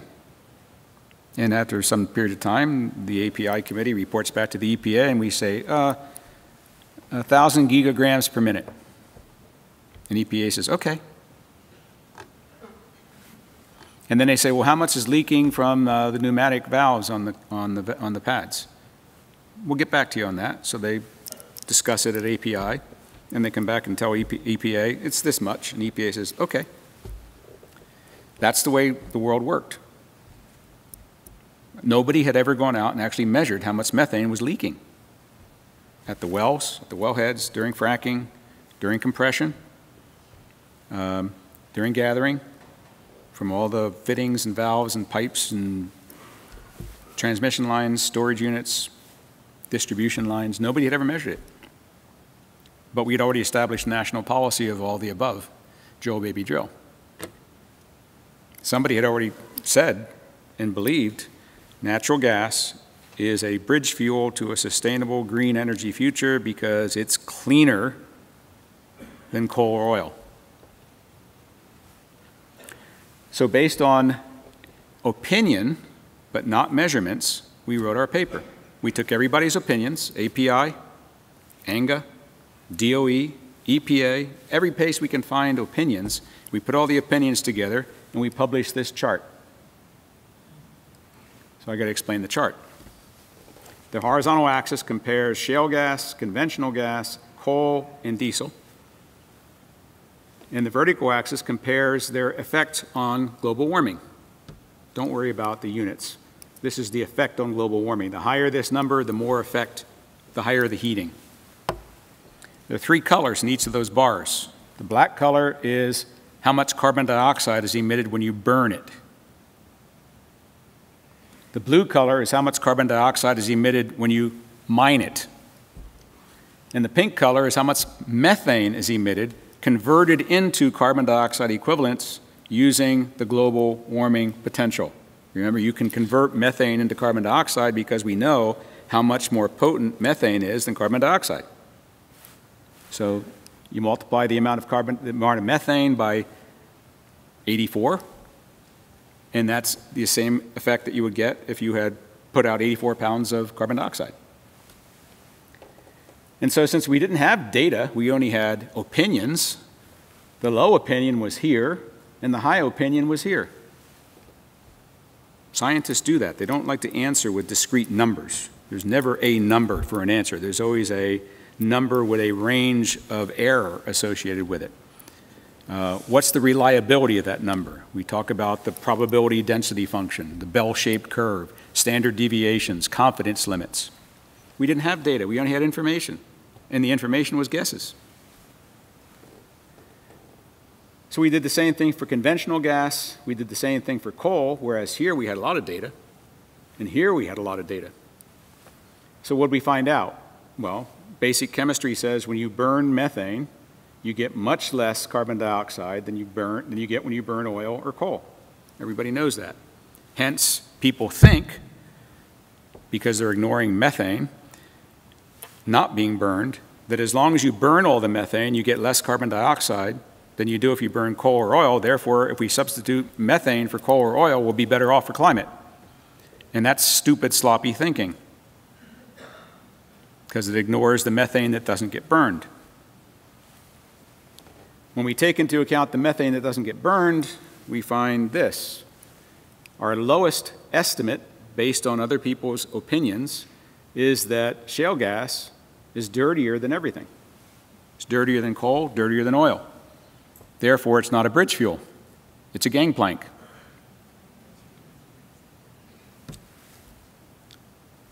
Okay, well, that paper came out in 2011. We got blasted. Anybody from EID here? ANGA? API? You're kidding. Come on, be brave. Where are you? Good. Okay, so we got blasted by people in the industry and academia because we asked the question. And we dared offer an opinion, although our paper was very clear. We said that this analysis is not based on measurements, it's based on opinions. Not ours, others. We collected all the opinions and got those numbers. In the paper we said, and we don't know what the right answer is. It could be this, it could be this, it could be in between, it might be lower. The only way we're ever going to find out is to measure. And so we implored whoever read our paper to get involved and go out and make measurements. And that started to happen. So now I'm going to show you what people are measuring. Industry talks about 3 streams when they talk about a fossil fuel: upstream, midstream, downstream. For gas, upstream means at the well pad. Midstream means from the well pad to the time it gets to a pipeline. Downstream means from a pipeline to the end use. So you can make measurements upstream, midstream, downstream, or a mix. And I'm going to report on what the literature, the peer-reviewed literature, has discovered and written in the last 2 years since our paper. We asked the question, now we're getting the answers. So a paper in Nature by scientists from the National Oceanic and Atmospheric Administration and a bunch of academics went to the Uinta Basin in Utah, northeastern corner of Utah, where there's gas and oil production, has been for many years. And they determined that upstream and midstream, that is, including well pads, gathering lines, separators, condensate tanks, and compressor stations, but not transmission lines or distribution lines, up to 9% of the gas was being emitted without being burned. They went to the Denver-Julesburg Basin, north of Denver in Colorado, Weld County and surrounding counties. Again, upstream and midstream, this does not include transmission lines or distribution lines, between 2.3 and 7% leakage. We had predicted anywhere between that number and that number for all upstream, midstream, downstream, including all the pipelines. More recently, people are going into our major cities and our minor cities, recognizing that many people heat their homes with natural gas. Many industries use natural gas for industrial heating and industrial processes, so we have lots of pipelines under our cities. And like a lot of our infrastructure, these pipelines are getting old. Many of them are made of cast iron, or worse. And the joints in these cast iron pipes are failing and leaking. So I know you don't recognize this, but this is a map of Boston. This is downtown Boston. Here's Boston Harbor. Constitution sitting right over here. The colors mean the following things. So scientists at Duke and Boston University drove up and down 700 miles of streets in Boston with a device that instantaneously measures the concentration of methane in the atmosphere and instantaneously determines by isotopic signature whether it's thermogenic or biogenic and whether it has mercaptan in it. And if it has mercaptan, you know what mercaptan is? It's the stuff that makes it stink. If it has mercaptan in it, it's leaking from a distribution line. Everything that's red is normal. Remember I told you we're breathing about 2 parts per million methane? So that's the normal background level. Anything that's gold is higher. And you can see places in downtown Boston where the methane concentration is 15 times higher than background. Okay? Over 2,000 leaks they found, 2,000 significant leaks. And just today there was an announcement by Senator Markey that he's going to introduce legislation that will change the ground rules for public utilities. You ready for this? All that methane that's leaking out of those pipes, who pays for it? The ratepayers. Because companies are allowed to pass on the cost of lost and unaccounted for gas. In other words, the companies know how much gas they're putting into the pipelines, and they know how much they're getting paid for. Therefore, they know how much they're not being paid for. Therefore, they know how much they're losing, and therefore, they can increase their rate so they can get their guaranteed 7% rate of return. So over the last 10 years, ratepayers in Massachusetts have paid $1 billion for gas they never got. Somebody should make a law. New York City, about a 3% leakage rate overall. And this is the shocking part. 70% of the cast iron pipe, Con Ed is the gas utility in New York City, is over 100 years old. One of the very first projects I worked on at Cornell back in the early 80s was for Con Ed, trying to figure out what they could do about all these leaking cast iron pipes.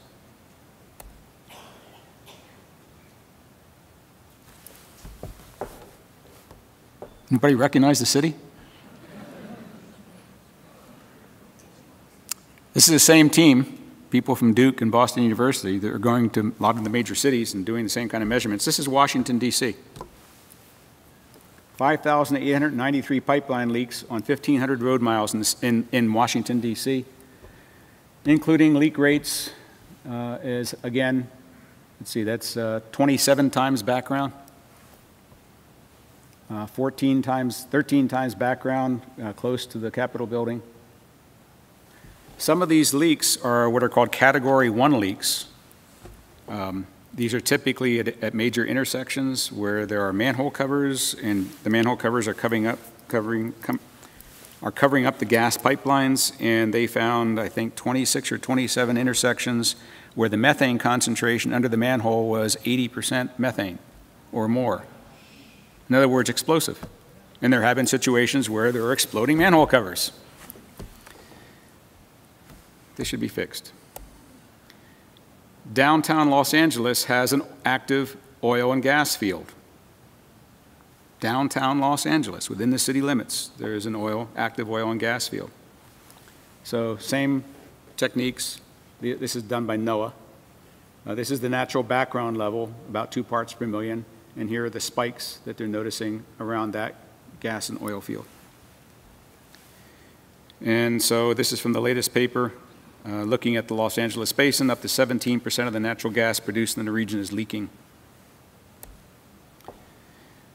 So I think what we predicted, based on guesses, is conservative compared to what's actually being measured, unfortunately. I said there's a triple whammy with methane. So when you burn it, you get carbon dioxide. That's a greenhouse gas.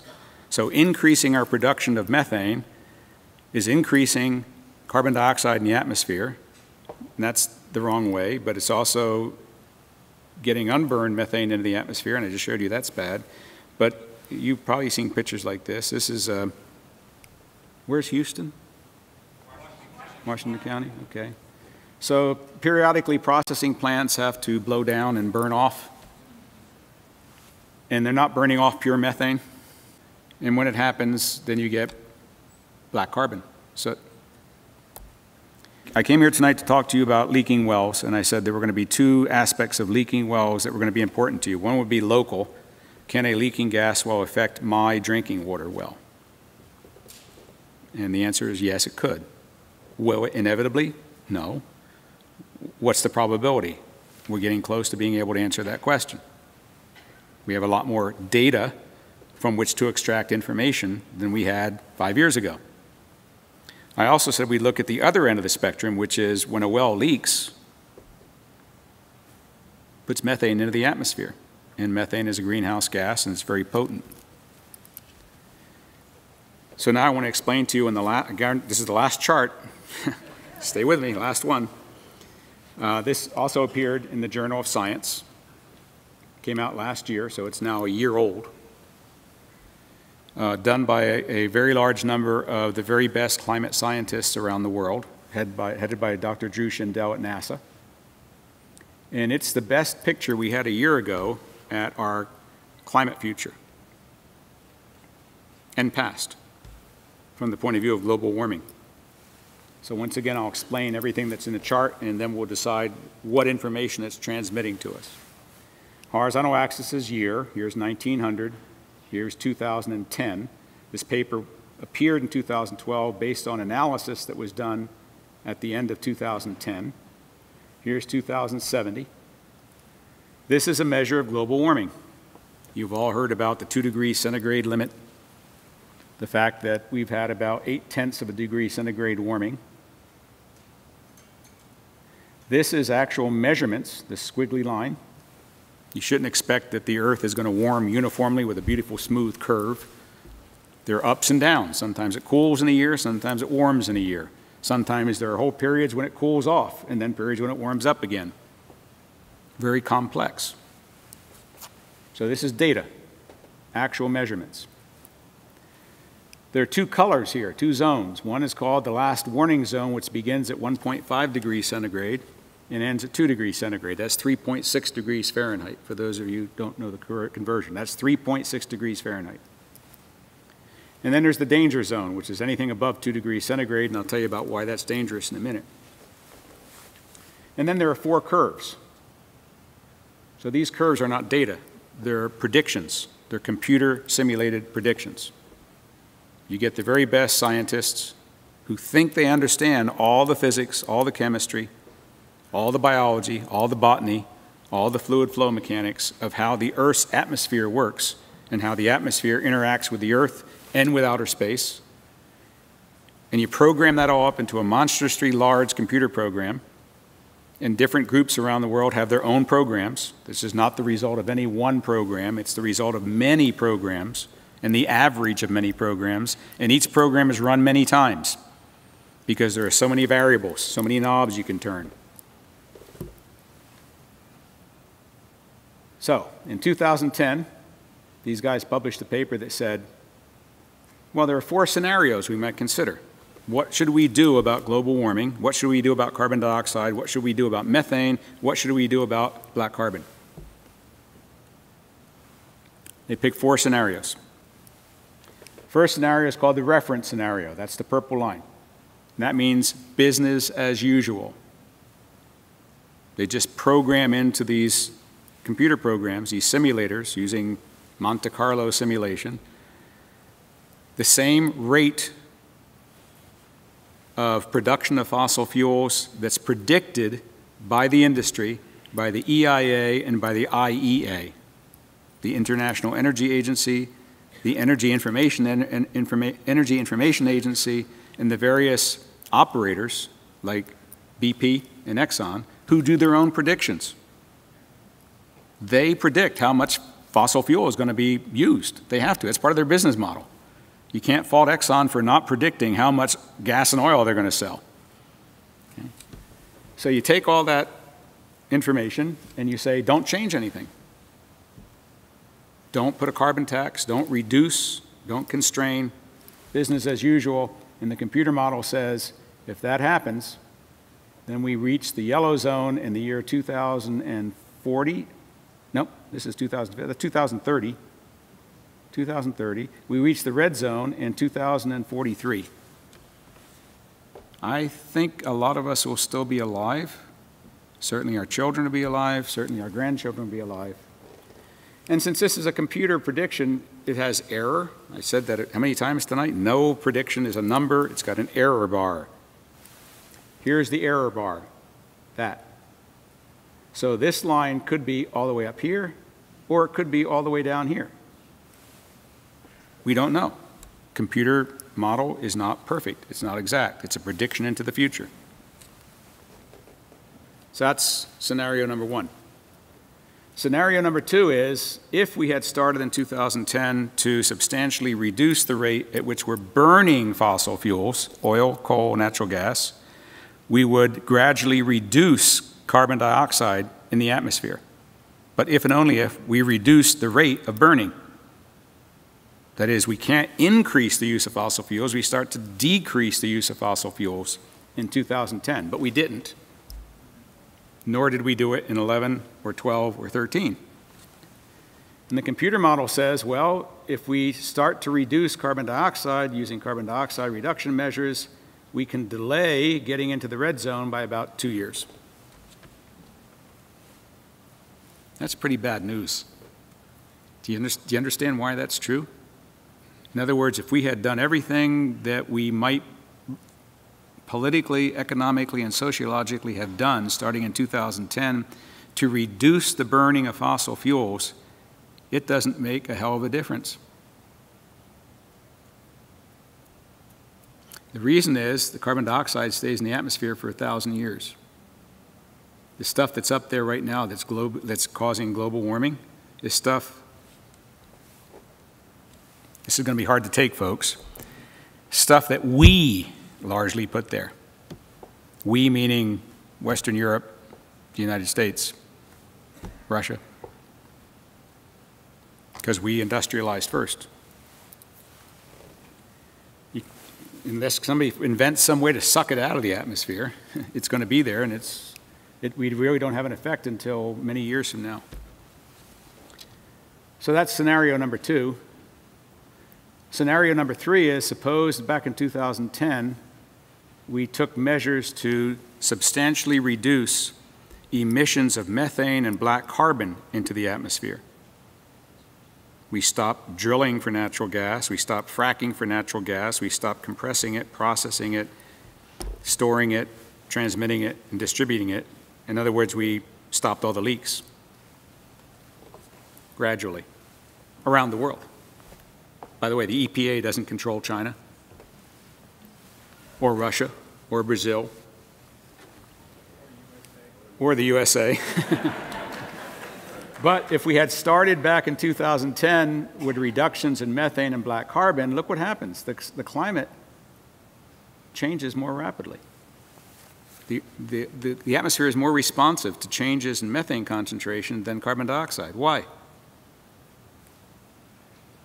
Because methane is a much more potent greenhouse gas than carbon dioxide, right? 1 pound of methane is the same as 86 pounds of carbon dioxide. So we can delay getting into the red zone until the year 2060. But we still will probably get into the red zone. But again, there's error, right? That curve could be down here. Could be we never get into the red zone. Or could be we get into the red zone a lot earlier. So that scenario says if you're going to spend $1 doing anything, it would be better spent to reduce methane emissions and black carbon emissions than $1 spent reducing carbon dioxide emissions because the harm's already done.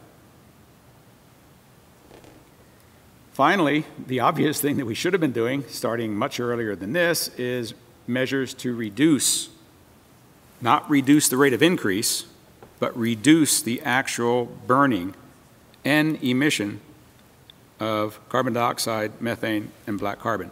Because then the computer models say, on average, the mean prediction, the most expected prediction, is we never get into the red zone. We get well into the yellow zone, and that's bad enough.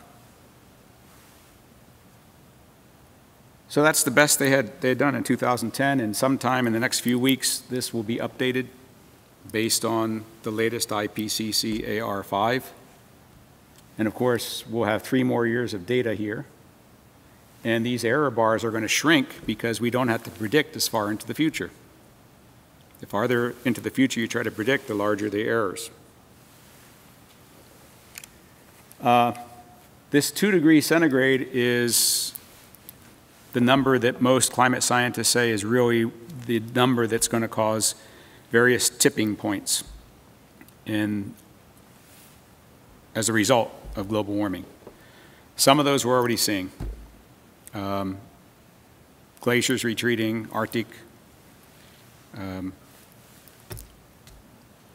ice cover shrinking, Greenland ice cap shrinking, sea level rise, sea level heating, increase of carbon dioxide in the atmosphere, melting of permafrost. As those things happen, you get feedbacks. The more of those things happen, the more global warming you get. And so things start to accelerate and you get runaway greenhouse effect. So we don't want to get there. Okay, enough. I want to leave time for Q&A. So let me just summarize and tell you what I told you, because I told you what I was going to tell you, then I told you, and now I got to tell you what I did. I came here with essentially a 2-part message based on a common theme, which is drilling for shale gas has risk. It has risk to local water supplies because one can never guarantee that any shale gas well will not leak. I wanted to give you an insight into what the probabilities are starting to look like here in Pennsylvania in a modern shale gas play with the toughest regulations, the best operators, the best equipment, the best cement. And at the same time, I wanted you to make sure that a well that's leaking, whether it's a new well or a lost and abandoned well, a well that's leaking into the atmosphere is another contributor to methane in the atmosphere, unburned. And any methane that gets into the atmosphere unburned is a potent greenhouse gas that exacerbates problems that we're already beginning to see. What's the take home? What do I do? I'm sure everybody here is saying, well, that's a pretty depressing message, Professor Ingraffea. You got anything good for us? Is there going to be a cartoon now? Yeah, there is a positive message. If you ask me whether I think any of this is going to come true, I don't think so. Not because I think these predictions are wrong. I think one of the assumptions behind those predictions is wrong, and that is that we won't do anything. We, you, me. So here's what you can do. Start at home. You've heard this before. I'm not going to say anything you haven't heard before. Conservation and efficiency. Turn off the lights when you don't need them. Buy LEDs. Conservation and efficiency. Get rid of your gas-fired hot water heater and your gas-fired home heater and buy air source heat pumps. Be cheaper in the long run. They only use electricity. But Professor Ingraffea, aren't we going to have to burn more coal for electricity? Well, no. Put PV on your roof. And if you can't put PV on your roof, form a collective. Buy 5 acres of land somewhere around here that hasn't been leased up and put a community-sized solar farm on it. Or form a collective and put a wind farm up. Now, I'm not saying that just because Ithaca is the most enlightened community in the country, I'm not saying we got it all right, but everything I just described is happening in spades in Tompkins County, New York, because we are walking the walk. Cornell University, Ithaca, New York, Tompkins County, New York has the reputation for saying no the loudest and also for saying there's something better the loudest. So we have a community wind farm that's under construction. 600 or 700 people got together. Everybody put $1,000 in, and Cornell University and Ithaca College are buying the electricity from us. Whoopee. We have solarized Tompkins County. We buy solar panels by the thousands. Drives the price way down. We have companies coming from all over the country trying to install solar panels on roofs all over the county. So you can begin at home. Conservation and efficiency, if you can afford now, PV, either individually or in community groups, do it. So that's the home scale, that's the community scale. Who you vote for is important. You got an election coming up next year for governor. The governor will probably replace the commissioner of DEP. Think long and hard about who you want in those positions.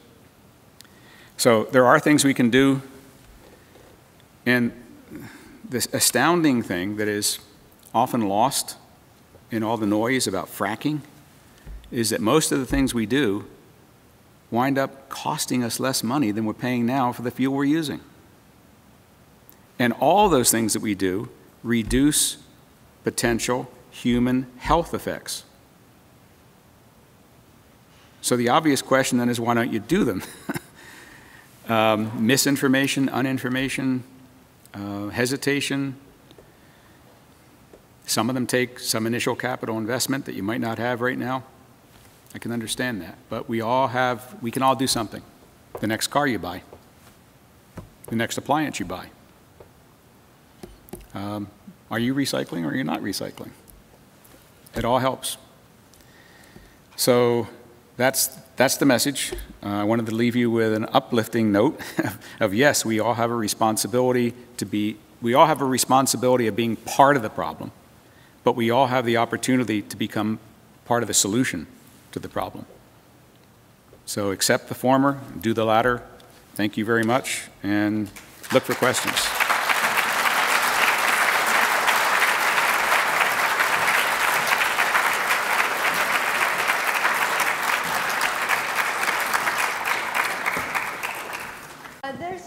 is going around for donations. This series of talks is put on by a group that Tony had read earlier.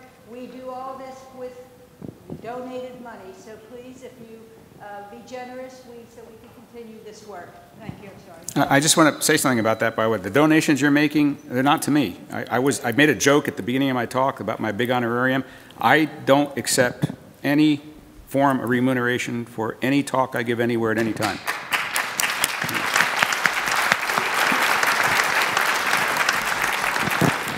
But I did eat some of the food.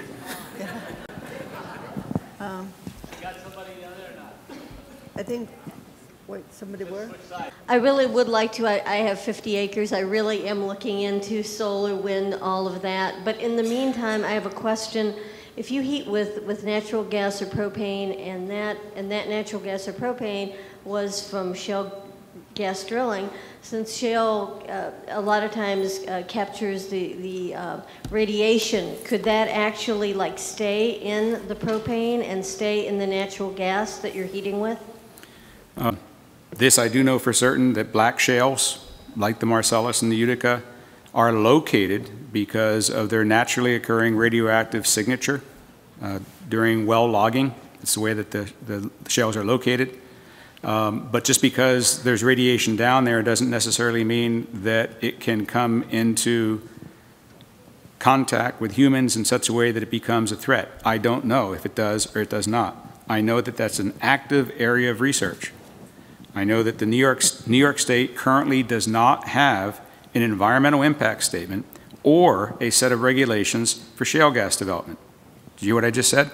New York State has neither an environmental impact statement nor regulations. One of the reasons for that is New York State has decided that they want to see more science on a number of questions, that being one of them. I also know for a fact, because I was a pro bono expert witness in a civil case involving the dumping, you ready for this? The dumping of drill cuttings from Pennsylvania Marcellus wells into New York State garbage dumps. Yeah, in Pennsylvania, you're enlightened. You have radiation detectors on your garbage dumps. So if a truck shows up and it has a radiation level which is too high, the radiation detector goes off, truck is turned away. Truck then turns around, drives into New York and dumps. We don't have radiation detectors. Yeah. You thought New York State was enlightened. Why are some states getting bans for fracking and others are not? Just curious, because you mentioned about the environmental impact research or reports that they do. Like California, I know that they're waiting for more research to be done before they drill in California. Why isn't that not being done here in Pennsylvania? First of all, a little bit of correction. I know of no state that has a ban. Oh, sorry. Hawaii and Vermont have bans. New York State doesn't even have a moratorium anymore. We have a de facto moratorium. The moratorium expired, but nothing's been done. As I said, we don't have an environmental impact statement, and we don't have regulations. And that's part of the answer to your question. Why, people ask me all the time, why is it that 50 miles south of Ithaca, New York, you got Bradford County, Susquehanna County, with hundreds of wells. You walk 1 inch across the line, you got none. How'd that happen? Freaky happenstance, literally. Sometimes life just works that way. New York State had a State Environmental Quality Review Act, a law that Pennsylvania does not have. It works like this. If an industry seeks to establish an operation in New York State, and it is the judgment of the New York State Department of Environmental Conservation that that industry is sufficiently different than any one that ever happened before, that industry has to go through an environmental quality review. And so, by freaky happenstance, Governor Patterson, who was governor of New York at the time back in 2008, was ready to say, well, we've had gas and oil development in New York since 1820. The first gas well in the world was in New York State. Why are we hesitating? And a couple people walked into his office. Here's the freaky happenstance. A couple people walked into his office and said, shale gas development is sufficiently different from any other kind of gas development you've ever seen in New York that it has to go through review. And he said, oh, okay. That's nice. Whoa. Oh, how nice. So Pennsylvania doesn't have a secret law. Yeah. So there was no requirement when the shale operators came in 2004 down in Washington County and drilled the first well. Nobody at your DEP said you can't do that because this is so new. It's never happened in Pennsylvania before. You have to go through an environmental impact statement. There was no law, so they just started giving permits, just like any other oil and gas well. I came to Pennsylvania in 1975 and was active in a fire company for 20 years. In 1984, my neighbor's house blew up. Turns out that gas had vented up the water well. Have you done studies on the amount of methane that comes up all our water wells? Because there's methane, this area is saturated with methane at any number of levels. Mm-hmm. Virtually, no, I'm going to say this, just about everybody in Pennsylvania who has a private water well has methane. Yeah, same thing in New York. I have methane in my water, and I drink water out of Cayuga Lake. There's methane in it, but that's not the question. The question is, questions are, one, how much methane is there? Because there's a level of methane that is not in any way conceivably going to be harmful, either directly to human health, indirectly because it's a precursor to other things coming into your water, like sulfate-reducing bacteria, which cause the water to turn black, which causes the water to smell, and which increases the pH so that your water won't lather anymore. So, but if the methane level is sufficiently low, and has always been low, and remains low during nearby oil and gas drilling, methane isn't a problem. So the question is, how much is there? How much was there? The next question is, has it changed recently? And now we come back to that correlation causation issue that I'm working on. If it's changed recently, did it change directly because the gas is coming from that gas well? Or did it change recently because all the gas wells in that area, remember 8 to 10 per square mile, are causing tremendous damage? They're causing tremendous damage to the rock mass. They're punching a lot of holes in it, and the fact that you're hydraulically fracturing down there might not cause direct migration of methane, but you've now caused cracks which did not previously exist in the layers of rock above the Marcellus to exist. That's well known. The industry knows it for a fact. They use microseismic measurements to determine how much rock is fractured during a frac job. And invariably, they fracture not only the shale, they fracture a couple layers above it. Okay? So it's quite possible that now you have liberated methane in those layers that can migrate across natural joints, natural faults. All these things can be happening. So when industry says the Duke studies are BS because everybody already has methane in their water well, well, the first part is wrong, the second part is right. But that's not the point. You can have methane in your water well, but the questions are how much do you have, and has it changed recently? And if it has changed recently, can you determine the cause? And the research we're doing right now that I reported on you tonight is helping us to understand causality. How do you stay positive? There are many of us who've been working on this, well, since 2010. You've been looking at it much longer. I'm optimistic. I believe fundamentally in science, engineering, and technology in the U.S. being the best, bar none. We got the smartest people, being educated in the best universities, sometimes with reasonable professors, enabled by a capitalist system which, when it sees a really good idea, is able to bring to bear enormous amounts of wealth to make that idea happen. We're a great country. We're going to figure it out. I just cannot get to sleep at night thinking that it's all going to end with a big whimper when we all suffocate. No, it's not going to happen. It's just not going to happen. One of these days, Rex Tillerson, you know who he is? One of these days, Rex is going to show up at a shareholders meeting, and this is what he's going to say. Only 90 companies that have ever existed on the face of the earth are responsible for 3/4 of all the carbon dioxide that we put into the atmosphere since the Industrial Revolution, and we did more than anybody. Now, I'm not Catholic. This is Rex saying this. I'm not Catholic, but I think we ought to start doing penance. And since we're the brightest, smartest, richest corporation in the galaxy, and since we're an energy corporation, and since we don't want to go the way of Kodak and Xerox, we're going to transform ourselves. We're going to be the biggest, brightest, smartest, most productive, non-fossil fuel producing company that the world has ever seen. Yes, yes. Now, it might not be Rex, but maybe one of his successors, hopefully, will get to give that speech to a shareholders meeting. And I'm convinced that they will. I mean, there's some really, the best and brightest people that come out of American universities get hired by these companies. They're not idiots. They have kids too. And they know that you got to keep most of the fossil fuels that are in the ground right now in the ground forever. Not all of them. I'm not, by the way, I'm not an anti-fracker. I'm not anti-gas. I'm not anti-oil. I am anti-coal. All I'm saying is that we're using natural gas right now for pretty stupid reasons.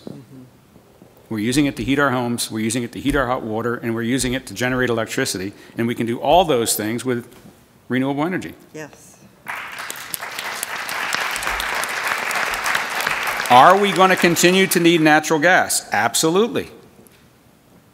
There are certain chemical processes, there are certain materials, drugs, certain industrial processes of heating and melting where we need natural gas. There's no substitute for it. I don't know about you, but I'm never going to fly in an airplane that runs on a battery. We are going to need petroleum or natural gas to fuel air transport and probably large ships. But we don't need it for trucks and cars and pickups. So I'm not anti, I'm just saying think it through and do the right thing from a health point of view and from a climate point of view. Next one. Tony, Michael Knapp, MDS Energy. Many times in the press over the last few years, you've said that Haworth et al. Is to provoke further study. There's been a lot of further study done since that time, including a very well done study by the Carnegie Mellon University. It was actually funded by Sierra Club that found that natural gas is, even considering all the stuff that you mentioned, the full life cycle, the many different places where it is possible to leak gas, that natural gas is still 50% better for global warming, just global warming. But there's one issue that I do take whenever you say dirty. Whenever you take into account nitrous oxide, sulfur dioxide, 2.5 ppm particulate matter, mercury, barium, arsenic, selenium, natural gas is significantly cleaner than a lot of other fuels. So I was just wondering if you would be willing to speak to all of the other studies, including specifically since we're in Pittsburgh, the Carnegie Mellon Sierra Club study. Let me just point out that there have been two classes of papers, two types of papers that appeared since our paper in 2011. The paper you referred to from Carnegie Mellon is in class number 1. It's a paper study. They didn't go out and measure anything. We didn't either. There have been a dozen peer-reviewed papers that came out after ours that just repeated the same thing we did with different assumptions and got different. They're all 50% cleaner. No, not all the same. Some of them were the same. Some of them agreed with us. Some of them went farther than us.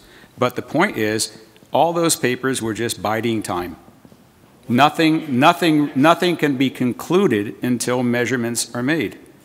That's the second class of paper. And those papers are the ones I pointed out, and the paper that came out about a month ago from the study initiated by the Environmental Defense Fund, led by David Allen, my colleague at the University of Texas, who gave a talk on it at Cornell University yesterday. I had lunch with him.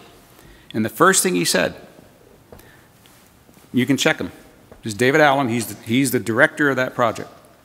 First thing he said at Cornell University, I would not be here today if Professor Haworth, Renee Santoro, and Tony Ingraffea didn't ask that question in 2011. And I'm here to tell you that we still don't know the answer. But we're beginning to make the measurements, and some of those measurements are being paid for by the oil and gas industry. Are you okay with that? Absolutely. Absolutely. He gets criticized because he's taking money from the oil and gas industry. Who the hell else is going to pay for it? The EPA? The EPA doesn't go out and make measurements. They have the they're the regulatory agency, and they've effectively delegated to Lori the responsibility for going out and finding lost and abandoned gas wells, and they've delegated to the Environmental Defense Fund the responsibility that a government agency should be carrying out. What a country. So I'm going to criticize that? Hell no. Mayor Bloomberg threw $6 million at the project. Fine. Make the measurements. And in 2 years, we'll know. We can't ignore the usage of water in this non-sustainable method to harvest natural gas. This water is never recoverable, partially because of the radioactivity and partially because of, I want you to address this. Nothing I said tonight had anything to do with fracking. So, but now let me answer your question. In a typical frac job in Pennsylvania today in the Marcellus, somewhere around 5 million gallons of fracking fluid is created and injected per well. Out of a menu of hundreds of possible chemicals that one operator can choose to inject in a well, there might be a half a dozen that are routinely used. None of them are really good stuff for humans or trout. That 5 million gallons that gets put down there, some of it comes back. In some wells, a lot of it comes back. In some wells, not very much comes back. That which is not coming back is no longer part of the water cycle. That which does come back, the operator and the landowner now have responsibility to properly handle, transport, and dispose of. That's a very difficult process when you have thousands of wells, each producing millions of gallons, in a state which does not have a tradition for underground injection. So Pennsylvania, another way of looking at what I said before, that Pennsylvania wasn't prepared, was that the 70 operators were drilling for Marcellus gas within 2 years. And there are now 6,800 wells, each of which has produced millions of gallons of flowback, some of which has been processed inappropriately in publicly owned waste treatment plants. Some of it has been processed appropriately in industrial waste treatment plants that are designed specifically for this kind of waste. Some of it has been inappropriately processed through inappropriate industrial waste treatment plants. Some of it has been trucked to West Virginia. A lot of it has been trucked to Ohio. Some of it gets trucked to New York. Take responsibility, industry. It's your junk. Figure out what to do with it.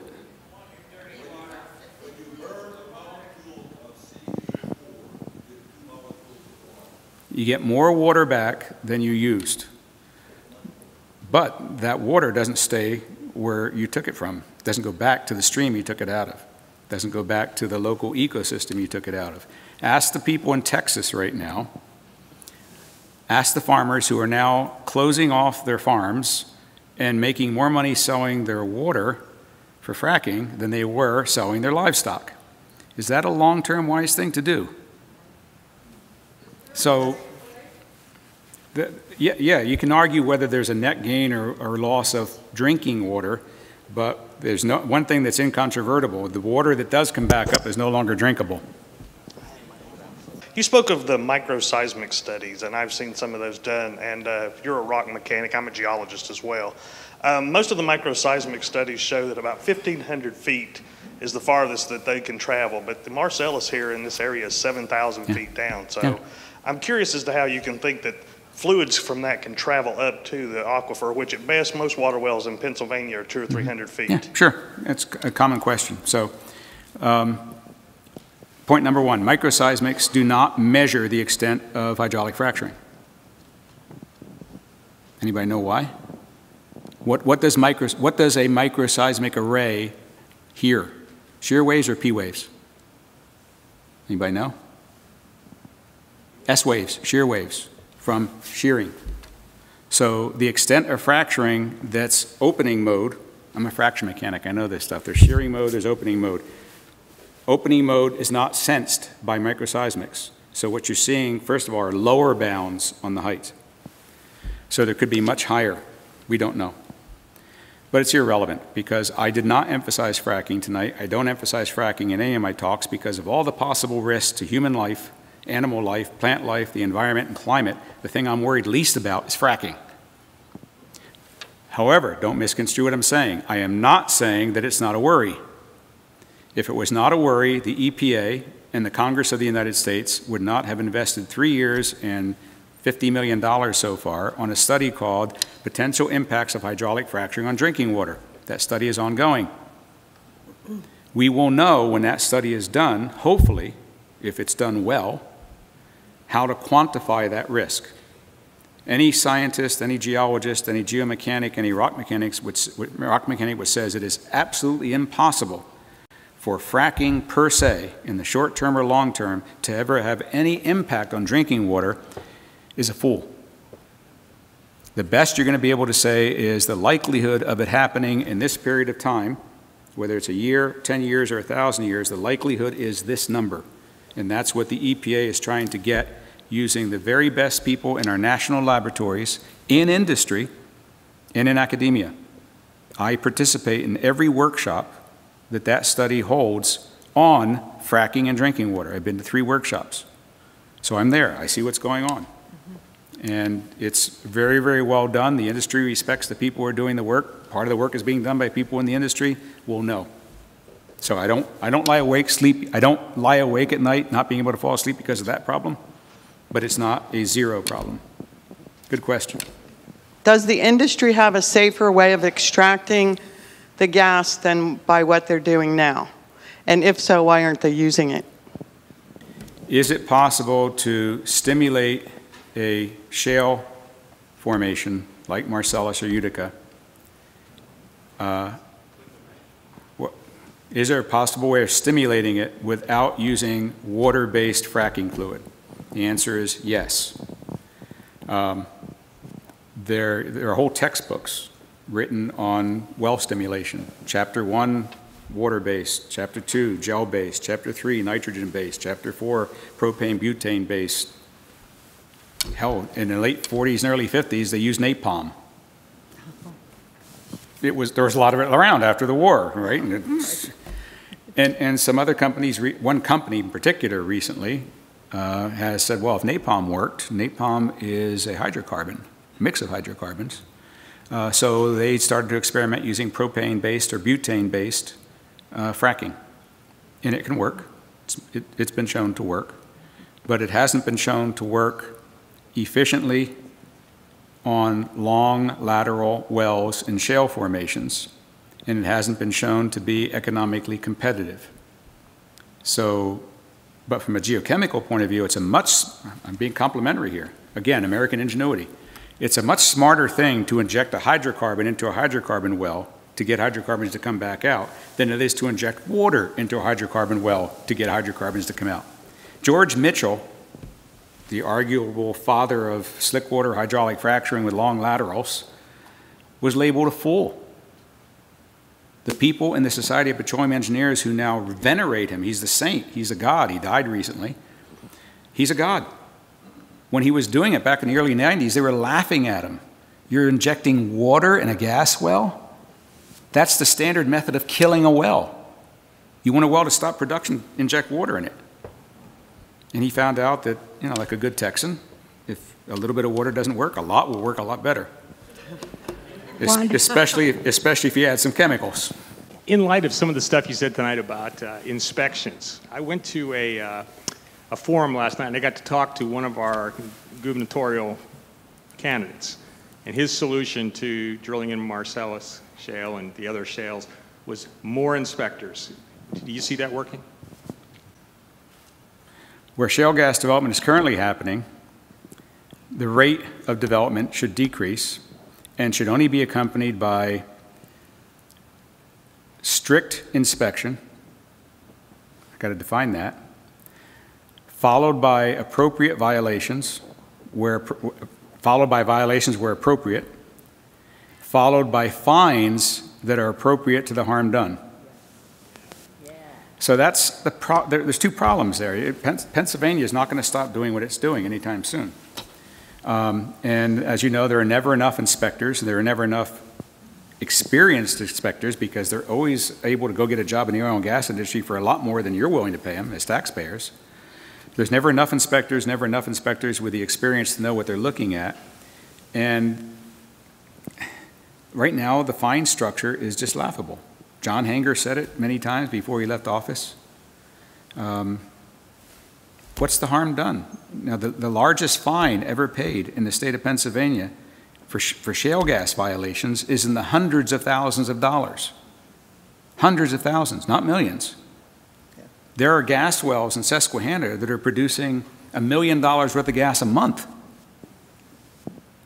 One well, $1 million worth of gas a month, and the largest fine on any one operator, and this is for despoiling the wells of 18 families in Bradford County, was something like $290,000.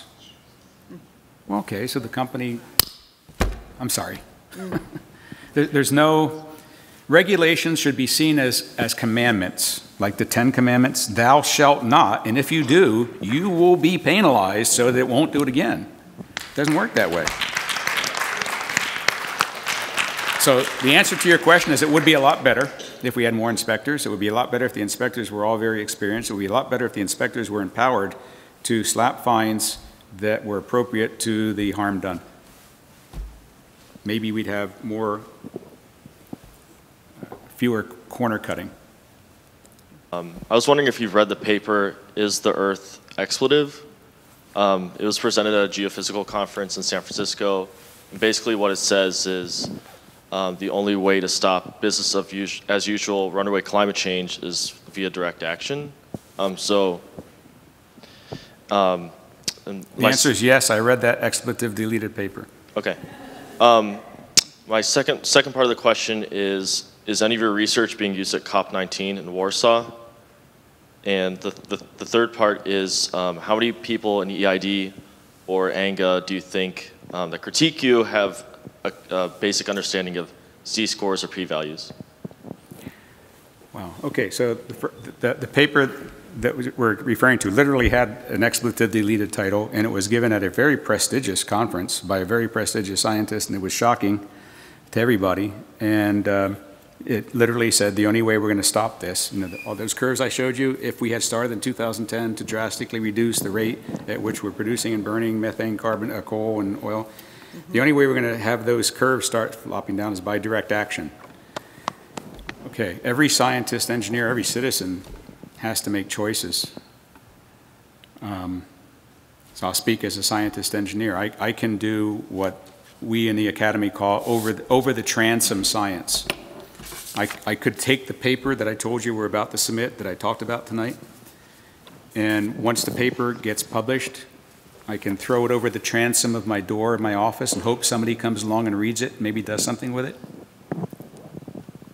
That's, at the other end of the spectrum is what this guy is calling for, direct action, perhaps even violent.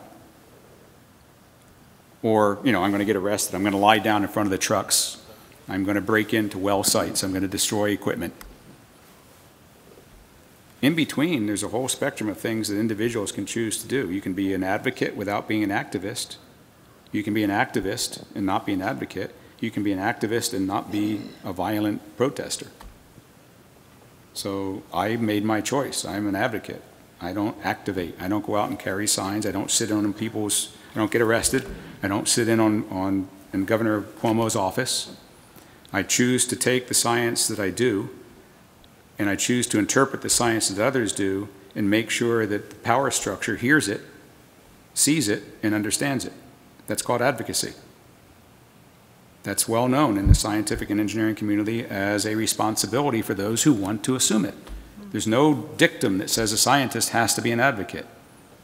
But as a licensed professional engineer, I'm licensed in New York and Colorado. I'm not licensed in Pennsylvania. But as a licensed professional engineer, I take an oath of ethics. And the first element of that ethics is I cannot inform the public, I cannot inform the public of an engineering act, process, or artifact that has potential human harm without warning you. That's advocacy. Yeah. I'm required to do that in New York. I'm required to do it in Colorado. I'm not required to do that in Pennsylvania. I just do it because I like you. All right. Yes. Okay, I think this is, some people are going home. They can go. And yeah, I know. And We have to be out by 10. before that, I want to talk a little bit about advocacy. Bingo. Go Okay. ahead. And we have these shale field stories that a lot of our advocates and activists have put together, because down on the ground, it's relationship, it's talking to people who have had problems. And I'd like to recommend, they're out here, there's a number of them, and we'd like to get them out everywhere so that people can advocate and be active. Thank you so much. Right. This has Thank been you all. wonderful. Thank you. We have one more, I think, announcement. We have one more announcement about something else coming up.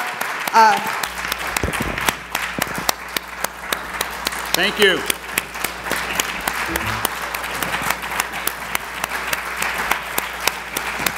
Thank you. You have to bow. Thank you. Yeah. Thank you.